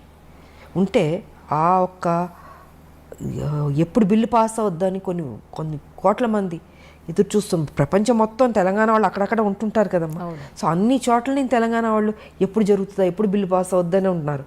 అలాంటి సమయంలో ఈయన అక్కడ కదా ఉండాలి, అక్కడ లేకుండాను బయటికి వెళ్ళిపోయాడు.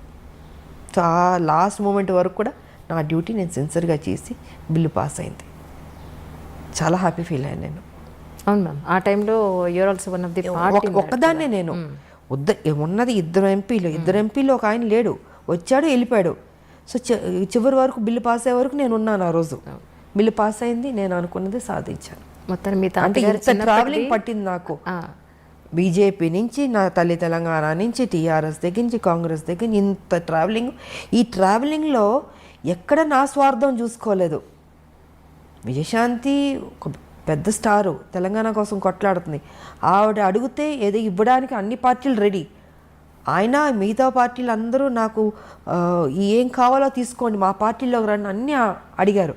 కానీ ఎప్పుడూ పదవులకి కానీ దేనికి నేను లొంగలే. నేను దేనికి వచ్చాను? తెలంగాణ కోసం. అది నాకు ముఖ్యం. మీరు నాకు డబ్బులు ఆశ చూపించినా, పదవులు ఆశ చూపించినా, సీఎం పదవులు చూపించినా నాకు వద్దండి. నాకు తెలంగాణ ఇవ్వండి అని ప్రతి నిమిషం నేను టెన్షన్ పడ్డాను నేను. సో ఇలా జరిగింది నా కెరియర్, పొలిటికల్ కెరియర్ ఇంత స్ట్రగుల్తో కూడి. బట్ ఫైనల్గా నేను అనుకున్నది అచీవ్ చేశాను. అది నాకు.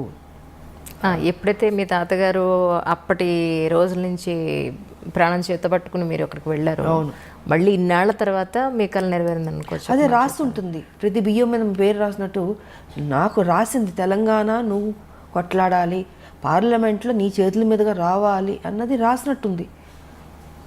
అది జరిగింది. మరి ఇంతకుముందు ఇంతమంది ఎంపీలు గెలిచారు, ఎప్పుడు రాలేదు. ఫైనల్ ఇద్దరిలో ఒకళ్ళు. నా డ్యూటీ నేను సక్రమంగా చేశాను. సార్ విమర్శించే వాళ్ళు విమర్శిస్తారు, విమర్శించేటట్టు చేస్తారు కేసీఆర్. దీన్ని నేను పెద్ద పట్టించుకోవాల్సిన అవసరం లేదు. నా మనస్సాక్షికి తెలుసు, నా నిజాయితీ తెలుసు. నేను సిన్సియర్గా పనిచేస్తాను తెలంగాణ కోసం. రీసెంట్గా బీజేపీలో నాయకులు ఒక ఆయన అన్నారు ఏంటంటే, విజయశాంతి గారికి ఇప్పుడు కమింగ్ ఎలక్షన్స్లో ప్రత్యక్ష రాజకీయాల్లో పోటీ చేస్తున్నారండి, ఒక పెద్ద పోస్ట్ రాబోతోంది. ఎందుకు అని అంటే ఆవిడకి దేని మీద ఆశ లేదు, వాళ్ళకంటూ ఎవరున్నారండి, మొగుడు పెళ్ళం వాళ్ళిద్దరు తప్ప వాళ్ళకి ఇంకేం కావాలి.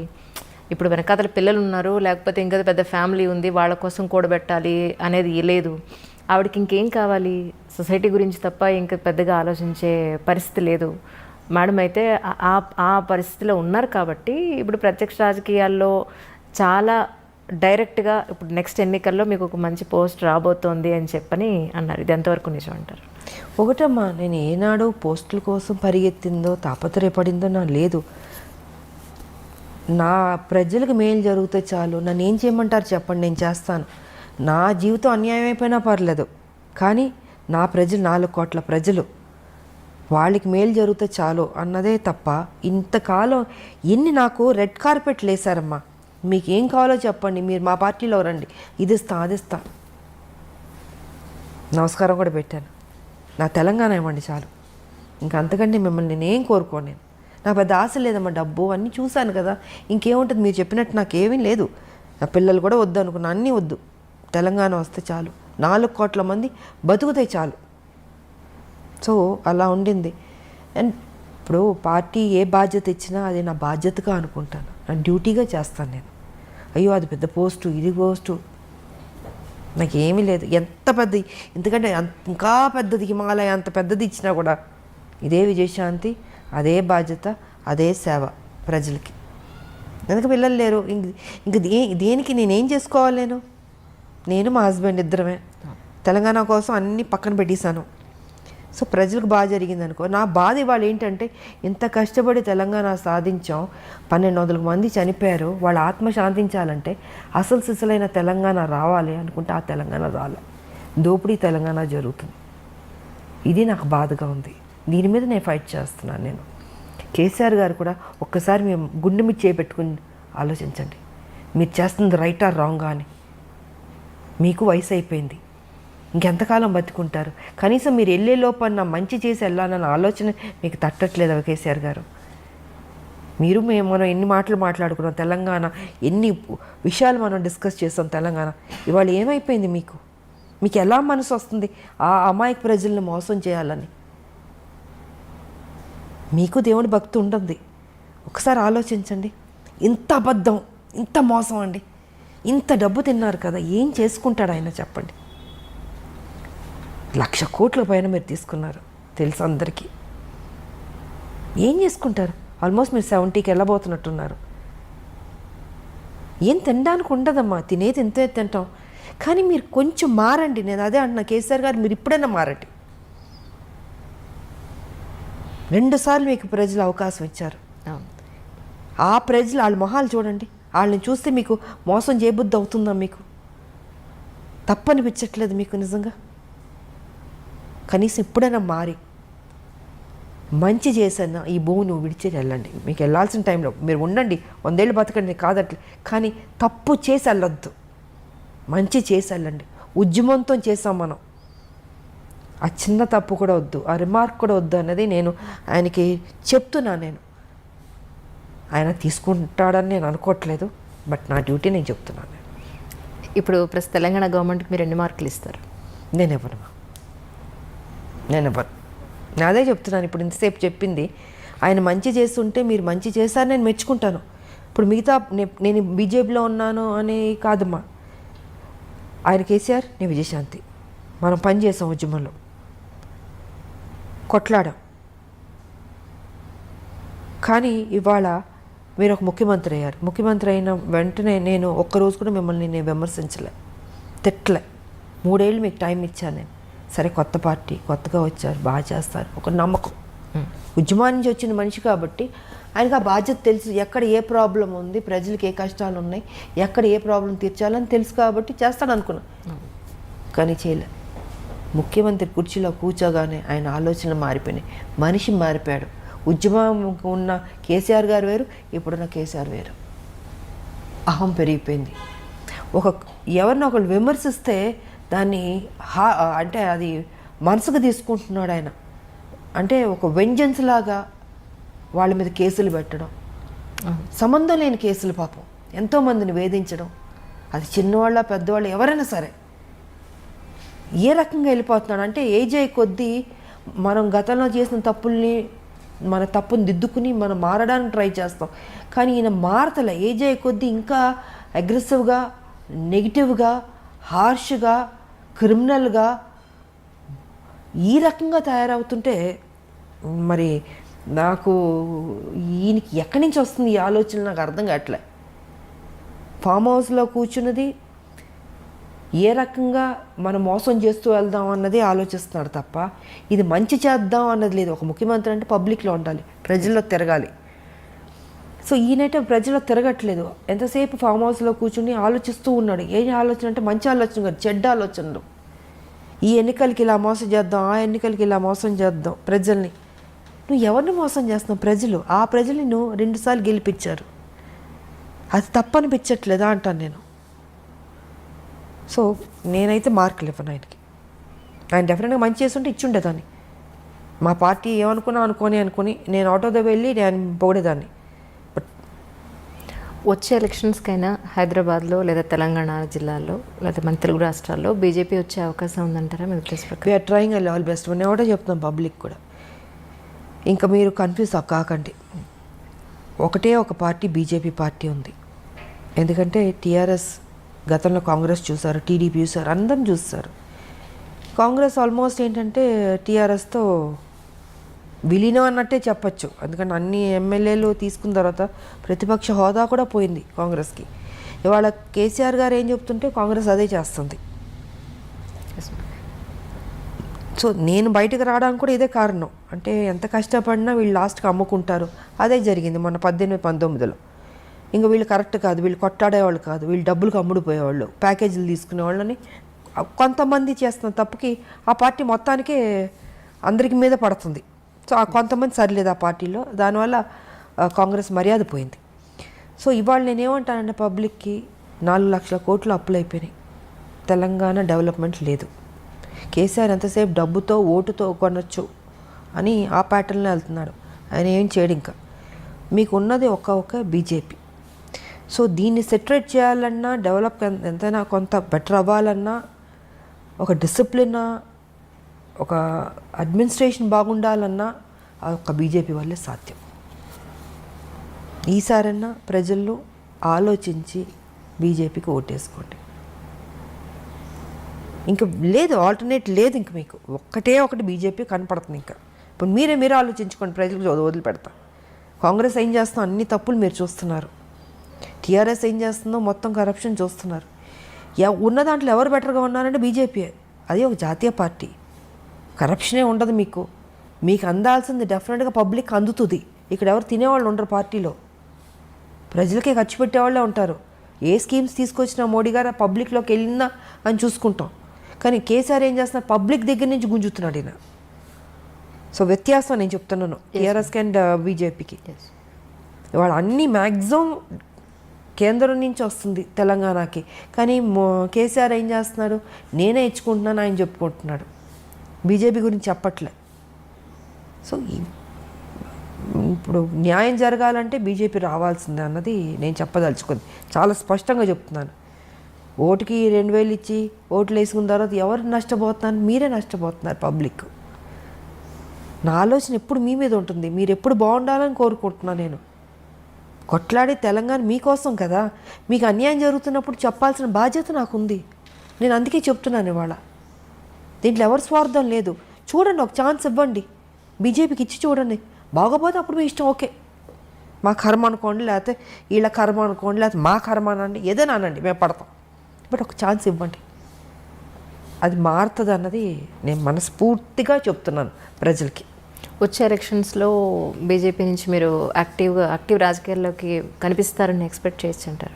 ఆల్రెడీ పని చేస్తున్నాను కదా నేను, నేను యాక్టివ్గానే ఉన్నాను. పార్టీ ఏ ప్రోగ్రామ్ అన్నా నేను వెళ్తున్నాం.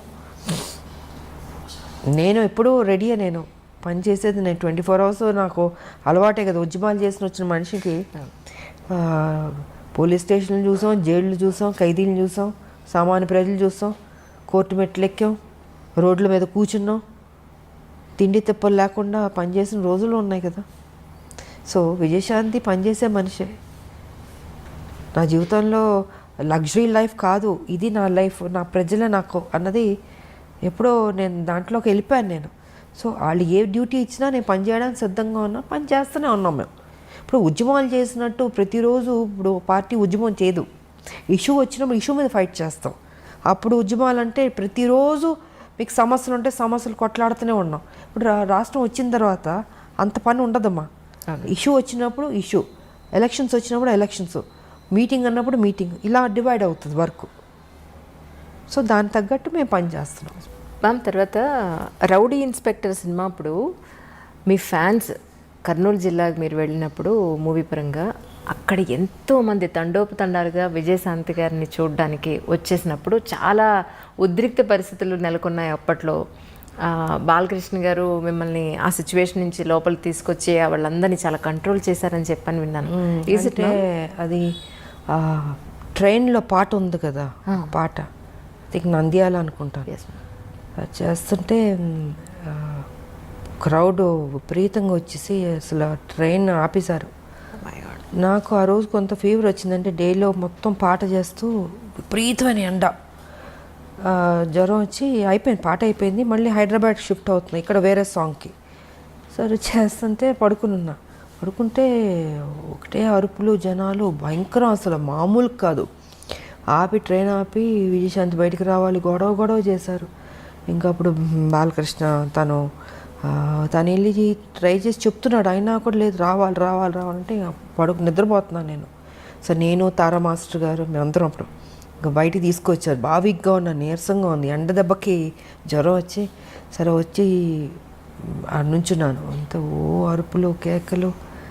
ఐ థింక్ 1.5 hours ట్రైన్ అయిపోయింది, కదలనప్పులే. మొత్తం పట్టాల మీదకి వచ్చేసి జనాలు అడ్డంగా అసలు ఇసుకేస్తారు వాళ్ళంత జనాలు వచ్చారు.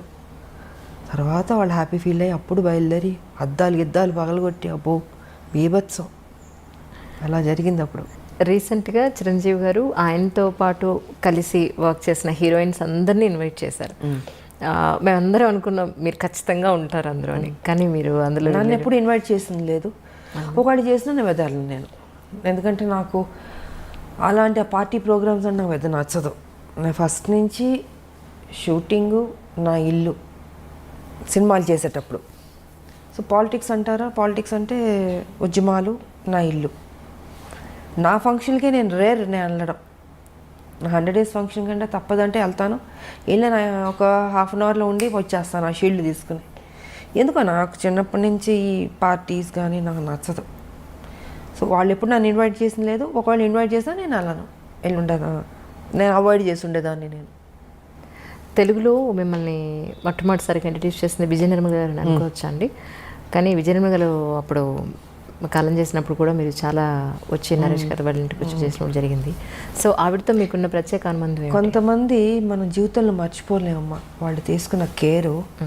ఒక తల్లిగా ఆవిడ నన్ను చిన్నపిల్లని కృష్ణ గారి పక్కన చాలా యంగ్, ఐ థింక్ 79లోనే వచ్చాను, 80s అనుకుంటా సినిమా ఫస్ట్ తమిళ్ 80sలో.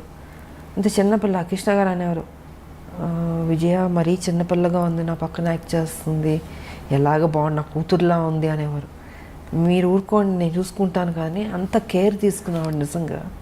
అలాగా నాకు దాని మీద నమ్మకం ఉంది, తను పెద్ద స్టార్ అవుతుందని. ఆవిడ కూడా అంత కేర్ తీసుకుందమ్మా. అందుకే ఆవిడ పోయినప్పుడు కూడా నాకు బాధ వేసింది. కొంతమంది మనం మర్చిపోలేం. ఆవిడ కానీ, అంకుల్ దాసరి గారు కానీ, టి కృష్ణ గారు కానీ.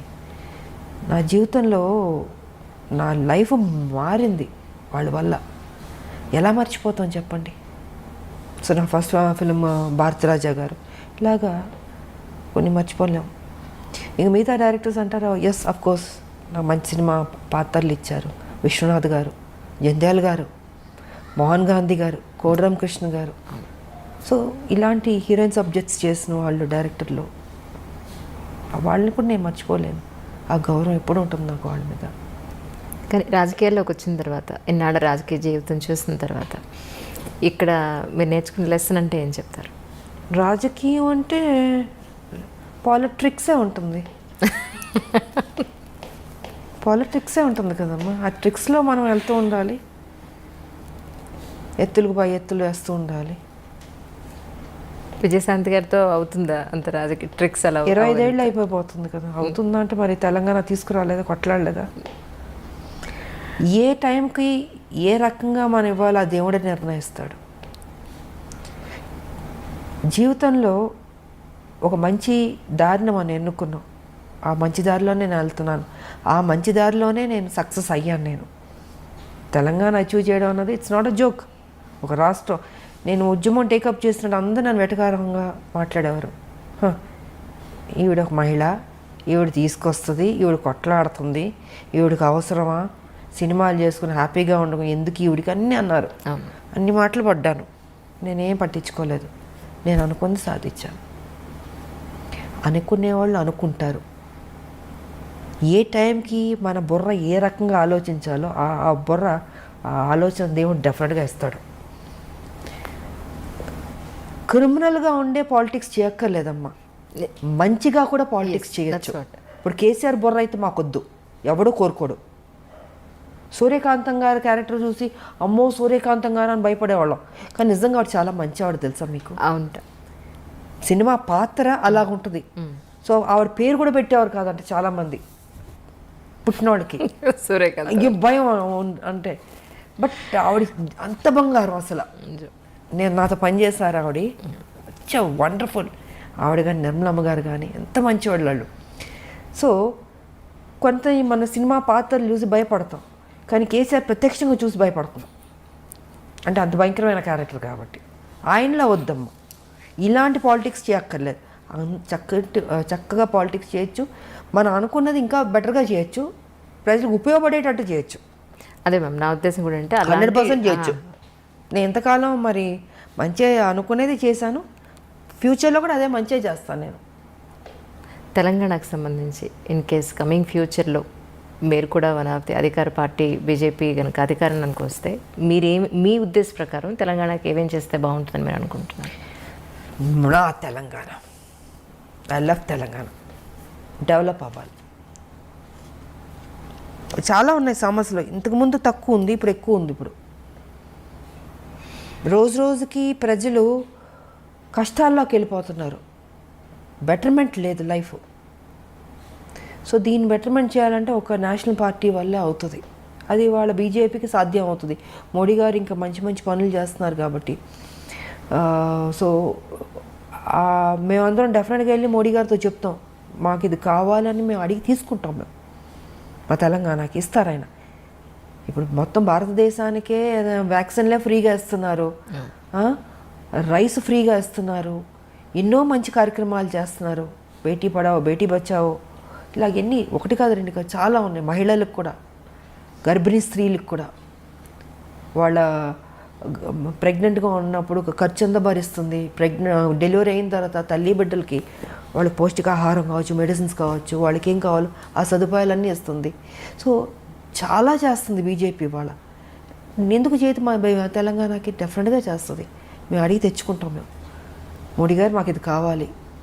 రేపు దేవుడి దయ వల్ల బీజేపీ తెలంగాణలో వచ్చిందనుకోండి, నిజంగా ప్రజల కష్టాలు తీరినట్టే అని నేను అనుకుంటున్నాను. ఎందుకంటే మేము ఊరుకోం, మేము కొట్లాడైనా తెచ్చుకుంటాం. బట్ కొట్లాడాల్సిన అవసరం కూడా లేదు. డెఫినెట్గా ఈ సమస్య ఉందంటే మోడీ గారు డెఫినెట్గా చేస్తారు. ఆయన ఇచ్చారు. స్మార్ట్ సిటీ అని వరంగల్కి ఇస్తే చేజార్చుకున్నాడు ఈయన కేసీఆర్, ఉపయోగించుకోలేదు. ఎయిర్పోర్ట్లో ఇస్తే అక్కడ మామనూరులో వరంగల్లో ఇంతకుముందు ఉండేది, దానికి ల్యాండ్ ఇవ్వండి ఎయిర్పోర్ట్ ఇస్తారంటే అది కూడా చేయలే. అంటే ఎంత కేర్లెస్. సో ఇలాంటి వాళ్ళకు వద్దు. మాకు మా బీజేపీ వస్తే డెఫినెట్గా మంచి జరుగుతుంది, 100% డెవలప్ అవుతుంది అన్నది నా నమ్మకం. ఇటు రాజకీయ పరంగా కానీ, సినిమా రంగం పరంగా కానీ, ఇంకా ఇప్పుడు ఒక పాట కూడా పాడినట్టున్నారు మీరు ఒక సినిమాలో కదా, భారతరత్న. భారతరత్న ఒక పాటకు మీ గొంతును కూడా వినిపించడం జరిగింది. ఉదిత్ నారాయణ గారు నేను పాడా. నిజంగా అసలు తర్వాత అనిపించిందా మీకు ఇంకొక పాట ఎప్పుడైనా పాడే అవకాశం దొరికితే బాగుండని ఎప్పుడైనా అనిపించింది? ఎందుకో ఆ రోజు కోటరామకృష్ణ గారు అమ్మ ఇది పాడితే బాగుంటుందని చెప్తే ఇంకా ఆలోచన నాకు ఎప్పుడు లేదు. ఇంకా ఆయన అడిగారు కాబట్టి ఆయన దగ్గరుండి తీసుకెళ్ళి పాడిచ్చారు. బాగానే పాడారు. చాలా బాగా మంచి హిట్ అయింది మ్యామ్ అది సాంగ్. బాగానే పాడినట్టు. సంగీతం నేర్చుకున్నారు మ్యామ్? చిన్నప్పుడు కొంచెం నేర్చుకున్నాను. అవునా? కొంచెం నేర్చుకున్నాను. నాకు ఇష్టం పాటలు పాడడం, నాకు ఇష్టం. బట్ ఆ రోజు పాడాను నేను. మీకోసం మీరు ఒకరు ఉన్నప్పుడు మీ పాట మీరు ఎప్పుడైనా విన్నారా? అంటే మిమ్మల్ని మీరు రిలాక్స్ చేసుకోవడం కోసం. పాటలు అంటే నాకు ఇళయరాజా గారి సాంగ్స్ ఇష్టం కాబట్టి అప్పుడప్పుడు నేను వింటుంటాను. నేను అవునా? ప్రశాంతంగా మెలోడీ సాంగ్స్ అన్ని బాగుంటాయి, ఇష్టం వింటుంటాను. ఇది పాడమంటారా? ఇప్పుడు వద్దు. ఇది ఇంటర్వ్యూ. సరదాగా పాడుకునే రోజులన్నీ పోయినాయి. ఇప్పుడు అంతా కొట్లాడే రోజుల దగ్గర ఉంది ఇప్పుడు. ఎందుకంటే టీఆర్ఎస్ మీద కొట్లాడాలి. ఈ రాష్ట్రంలో తెలంగాణలో బీజేపీని తీసుకురావాలి. సో మా మైండ్ అంతా వాటి మీద ఉంటుంది. యాక్ట్ చేయడం, పాటలు పాడడం, ఇవన్నీ ఆ రోజులు అయిపోయినాయి. పూర్తిగా గంభీరంలోకి దిగిపోయారు. ఇక పెద్దవాళ్ళం అవుతున్నప్పుడు ఇంకా చిన్నపిల్లలం కాదు కదా. సో బాధ్యత ఉంది, పెద్ద బాధ్యత. బీజేపీ అందరూ పనిచేయాలి బీజేపీలో. సో అండ్ తెలంగాణ ఎలా తీసుకొచ్చామో, ఎంత కష్టపడ్డామో, అందరూ ఎంత సాక్రిఫైస్ చేస్తారో. ఇవాళ తెలంగాణలో బీజేపీ తేడానికి అందరూ కష్టపడాలి. ఇది సో మా సంజయ్ గారు కానీ, నేను కానీ, ఇప్పుడు ఈటల రాజేంద్ర గారు, అరవింద్ గారు, ఇలాగ అందరూ ఉన్నారు. మ్యాక్సిమం బాగా కొట్లాడే వాళ్ళు ఉన్నాం. మేము యుద్ధం చేయడానికి సిద్ధంగా ఉన్నాం. ఇప్పుడే కేసీఆర్ గారు కూడా అన్నారు కదా, బీజేపీ మీద యుద్ధానికి రెడీ అన్నాడు కదా. సో మేము వెయిటింగ్లో ఉన్నాం. ఎప్పుడు వస్తాడా, కత్తులు కటారాలు కూడా తీసుకురాడు ఆయన. మేమే ఇద్దాం అనుకుంటున్నాం ఆయనకి. ఎందుకంటే ఆయన పాపం అంటాడు కానీ రాడు. ఆయన సంగతి నాకు బాగా తెలుసు కదా. సో వస్తారా రాలా, లేకపోతే ఆయనే గుంజుకొచ్చి వార్ ఫీల్డ్లో పెట్టి కత్తులు కటారాలు నేనే కొని ఇచ్చి చేస్తా అన్నారు కదా మా బీజేపీతో, రండి రెడీ అని చెప్దాం అనుకుంటున్నాను. పేపర్ కానీ, ఎలక్ట్రానిక్ మీడియా కానీ, ప్రింట్ మీడియా కానీ మీరు ఈ మధ్యకాలంలో ఒక నెల రోజులుగా చూస్తూ ఉంటారు. మా ఎలక్షన్స్కి సంబంధించి చాలా హంగామా నడుస్తుంది. సో మీరు ఇంతకాలం మాలో మెంబర్షిప్ తీసుకోకపోవడానికి కారణం తెలుసుకోవచ్చు? తీసుకోపోవడానికి కాదు, అంటే ఒక స్టేజ్లో ఒక ఇష్యూ మీద నాకు నచ్చలే, డిఫరెన్సెస్ వచ్చింది. ఎదుటి వాళ్ళు ఆ రోజు అధ్యక్షులు పోటీ చేయబోతున్న వాళ్ళు మాట్లాడిన పద్ధతితో నాకు ఎందుకో నచ్చలే. సో ఆ ఇష్యూ మీద డిఫరెన్సెస్ వచ్చి నాకు అక్కర్లేదని ఆ రోజు నుంచి నేను తీసుకోలేదు. నేను తీసుకోపోయినా చేశాను నేను సినిమాలు. దాసనారాయణరావు గారి తర్వాత ఫిల్మ్ ఇండస్ట్రీకి మళ్ళీ అంత సమర్థత గల వ్యక్తి ఎవరు లేరు అని చెప్పని అనుకుంటున్న తరుణంలో డెఫినెట్గా దాసరి గారు ఆయనది ఎవరు, ఆయన ఓపిక, ఆయన కొట్లాడడం, అందరినీ దగ్గర తీసుకుంటాడు ఆయన అంకుల్. ఆ లక్షణాలు మీలో ఉన్నాయేమో అని నేను అనుకుంటున్నాను. ఎందుకంటే నేను లాస్ట్ టైం మీ పుట్టినరోజు అప్పుడు కూడా నేను చూసాను ఎంతమంది మీకోసం, అమ్మాయిలు అబ్బాయిలు చిన్నపిల్లలు వయోభేదం లేకుండా, పార్టీలతో సంబంధం లేకుండా ఎంతోమంది వాళ్ళ కష్టాలు మీతో చెప్పుకోవడానికి, మిమ్మల్ని ఒకసారి కలిసి కాస్త స్వాతంత్రం పొందడానికి ఎంతోమంది వచ్చారు, నేను చూశాను. సో మీరు కూడా ఒక మెంబర్ అయి ఉంటే ఏమో మీరు చేయగలిగేంత మీ వంతు మీరు చేస్తుండేవాళ్ళు. నాకు ఆల్రెడీ ఈ బాధ్యత పెద్దది ఉంది కదమ్మా. ఆల్రెడీ నాకు తెలంగాణలో మా బీజేపీ కొట్లాడుతుంది అంటే ఆ టీఆర్ఎస్ కరప్టెడ్ పార్టీని దించాలి, గద దించాలి. సో మాకు అది సరిపోద్దా? అది ఎందుకు ఉన్నారు కదా, పెద్దలు ఉన్నారు మాలో. వాళ్ళ ఐ థింక్ ఎలక్షన్స్ అయిపోయినాయి కాబట్టి ఉంటారు, ఎవరో ఒకళ్ళు డిసైడ్ చేసుకుని ఉంటే బెటర్. ఉండాలి ఒక పెద్ద దిక్కు అన్నది ఉండాలి, క్రమశిక్షణ ఉండాలి. ఫస్ట్ క్రమశిక్షణ పోయింది. ఆ క్రమశిక్షణ ఎందుకు పోయిందో నాకైతే అర్థం కావట్లేదు. బాగోదు, చూడడానికి కూడా బాగోదు కదా. సో అది ఎవరన్నా ఒకళ్ళు దాంట్లోనే అందరూ కూర్చుని డిసైడ్ చేసి ఒకళ్ళకి ఆ బాధ్యత ఇస్తే బెటర్ అన్నది నా అభిప్రాయం. ఇక్కడ కూడా లోకల్ నాన్ లోకల్ అనేది కొంత టాక్ వినపడుతుంది. దీని మీద మీ అభిప్రాయం ఏంటి మ్యామ్? ఒకటమ్మా, ఇప్పుడు మన తెలుగు వాళ్ళం కాబట్టి తెలుగు వాళ్ళు ఎక్కువ మంది రావాలని కోరుకోవడంలో తప్పులేదు. ఇది ఎప్పటి నుంచో చాలామంది అంటే ఇంకొకళ్ళు బయట నుంచి వచ్చేవారన్న వాళ్ళని అవమానించడం కాదు. ఏ ఒక్క రాష్ట్రం నుంచైనా వచ్చేవాళ్ళు వస్తుంటారు, చేసేవాళ్ళు పని చేస్తుంటారు. కానీ చాలా కాలం నుంచి తెలుగు ఆర్టిస్టులు అన్నది ఎక్కువ రావట్లేదు. హీరోయిన్స్ కూడా ఎక్కువ మంది లేరు. ఇప్పుడు మా టైంలో మేము ఉండేవాళ్ళం, బట్ బయట హీరోయిన్స్ కూడా వచ్చేవారు. బట్ ఎందుకో తెలీదు అది రావట్లేదు. సో మన తెలుగు వాళ్ళు ఎక్కువ మంది ఆర్టిస్టులు, హీరోయిన్లు కావచ్చు, హీరోలు కావచ్చు, మిగతా క్యారెక్టర్ ఆర్టిస్టులు కావచ్చు, తెలుగు సినిమాకి సంబంధించిన తెలుగు వాళ్ళు ఎక్కువ ఉంటే బాగుంటుంది అన్నది ఇది ఎప్పటి నుంచో జరుగుతుంది ఇది. బట్ ఏదైనా మనం పక్క రాష్ట్రాల నుంచి వచ్చిన వాళ్ళని మనం అవమానించడం కూడా తప్పది.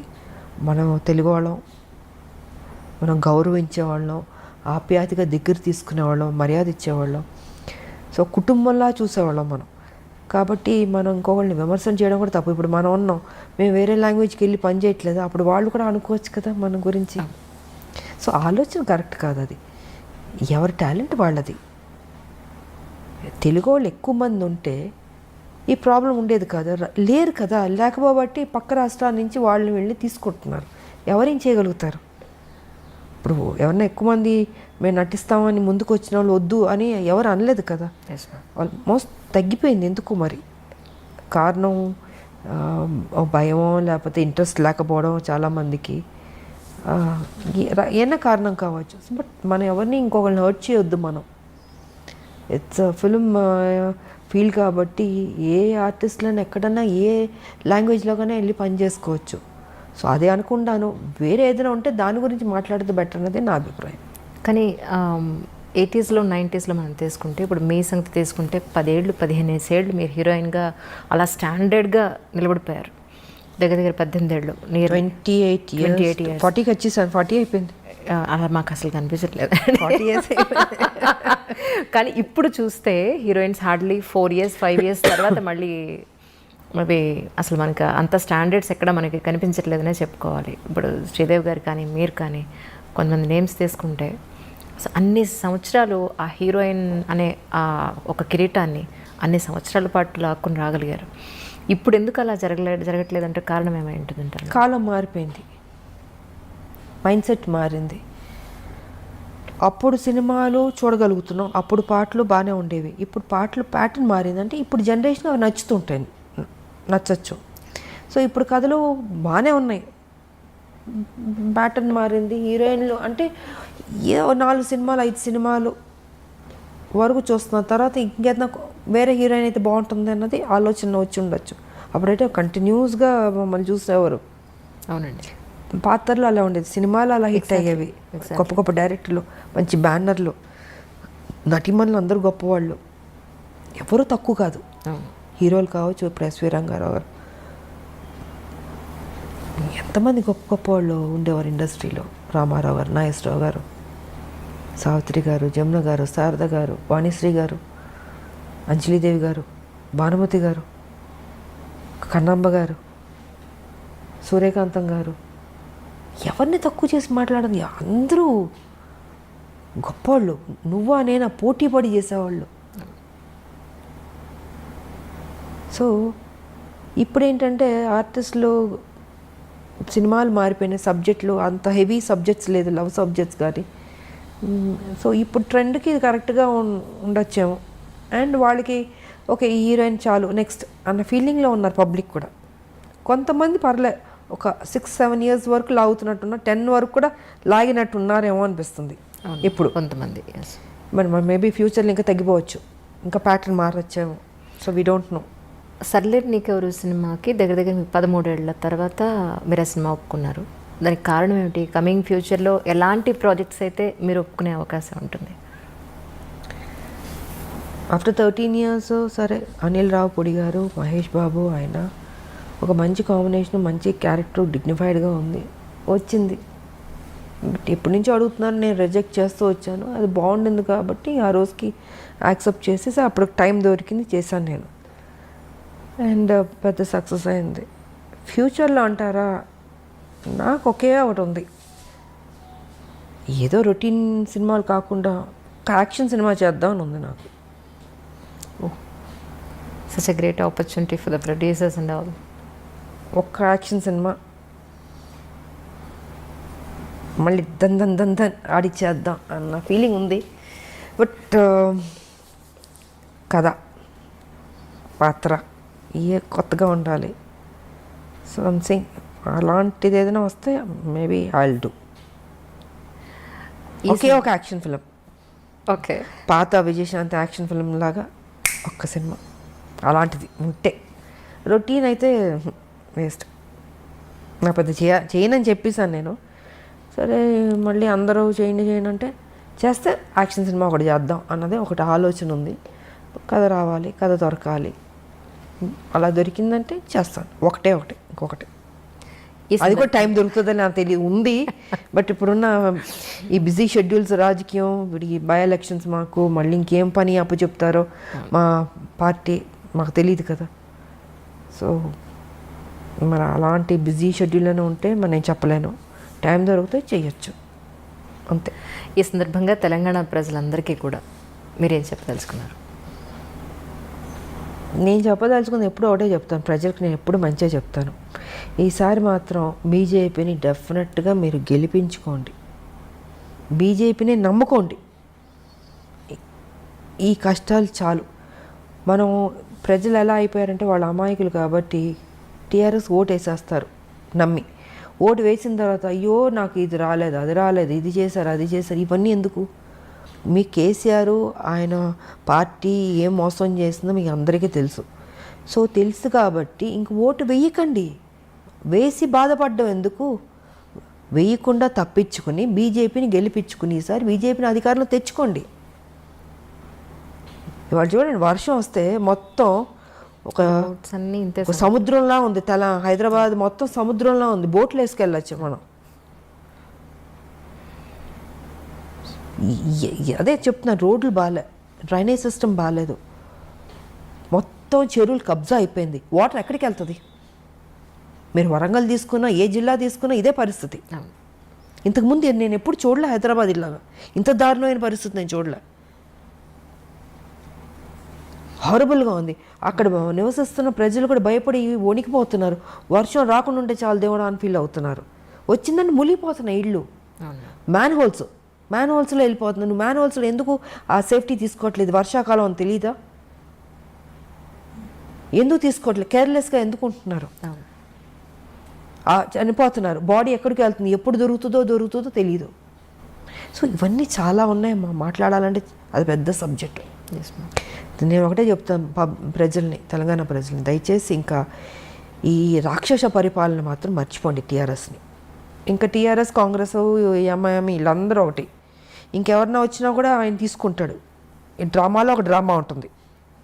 కాబట్టి ఇప్పుడైనా మేలుకుని తెలంగాణని కాపాడుకోవాల్సిన బాధ్యత ఇంకా ప్రజలదే ఉంది. సో ఏదైనా ఏ పార్టీకి వేద్దాం అనుకుంటే ఇంక బీజేపీ ఉంది. మీరు ఆలోచించుకోండి. బీజేపీకి ఎప్పుడూ ఇవ్వలేదు మీరు అవకాశం. మరి బీజేపీకి ఇంతకుముందు మీరు ఇచ్చి సరిగా పరిపాలన చేయకపోతే మీరు తిట్టచ్చు. ఇంతవరకు రాలేదు, ఇవ్వలేదు. సో ఇప్పుడు మీరు ఇవ్వండి, ఇచ్చి చూడండి, చూసి బెటర్ అవుతుంది అనేది నా అభిప్రాయం. ఇంత వరస్ట్గా మాత్రం ఉండదు. ఇక్కడ ఎవడు అమ్ముడుపోయేవాడు ఉండడు, ప్యాకేజీలు మాట్లాడుకునేవాడు ఎవడు ఉంటాడు బీజేపీలో? ఒక డిసిప్లిన్ ఉండే, ఎందుకంటే నరేంద్ర మోడీ గారు ఉన్నారు, అమిత్ షా గారు ఉన్నారు, నడ్డా గారు ఉన్నారు, మా పార్టీ టీం వర్క్గా ఉంది, అన్నీ బాగుంటుంది అన్నది నా అభిప్రాయం. సో కరెక్ట్ డిసిషన్ తీసుకోండి ఇప్పటికైనా అన్నది నేను చెప్పదలుచుకుని.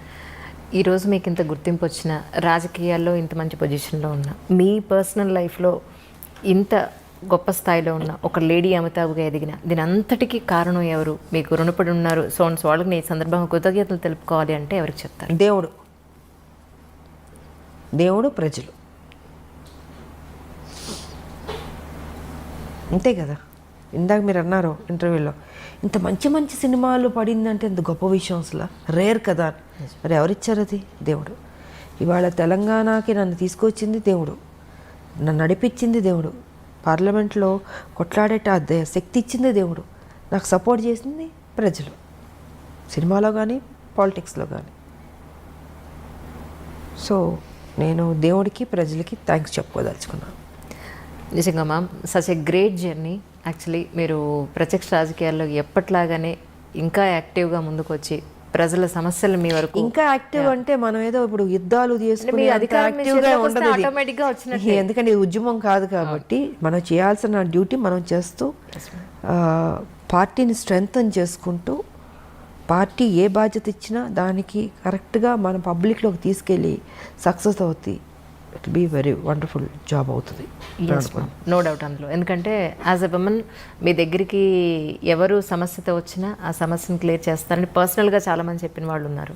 ఆ రోజు మీ బర్త్డేకి వచ్చినప్పుడు వాళ్ళందరూ చెప్పింది అదే.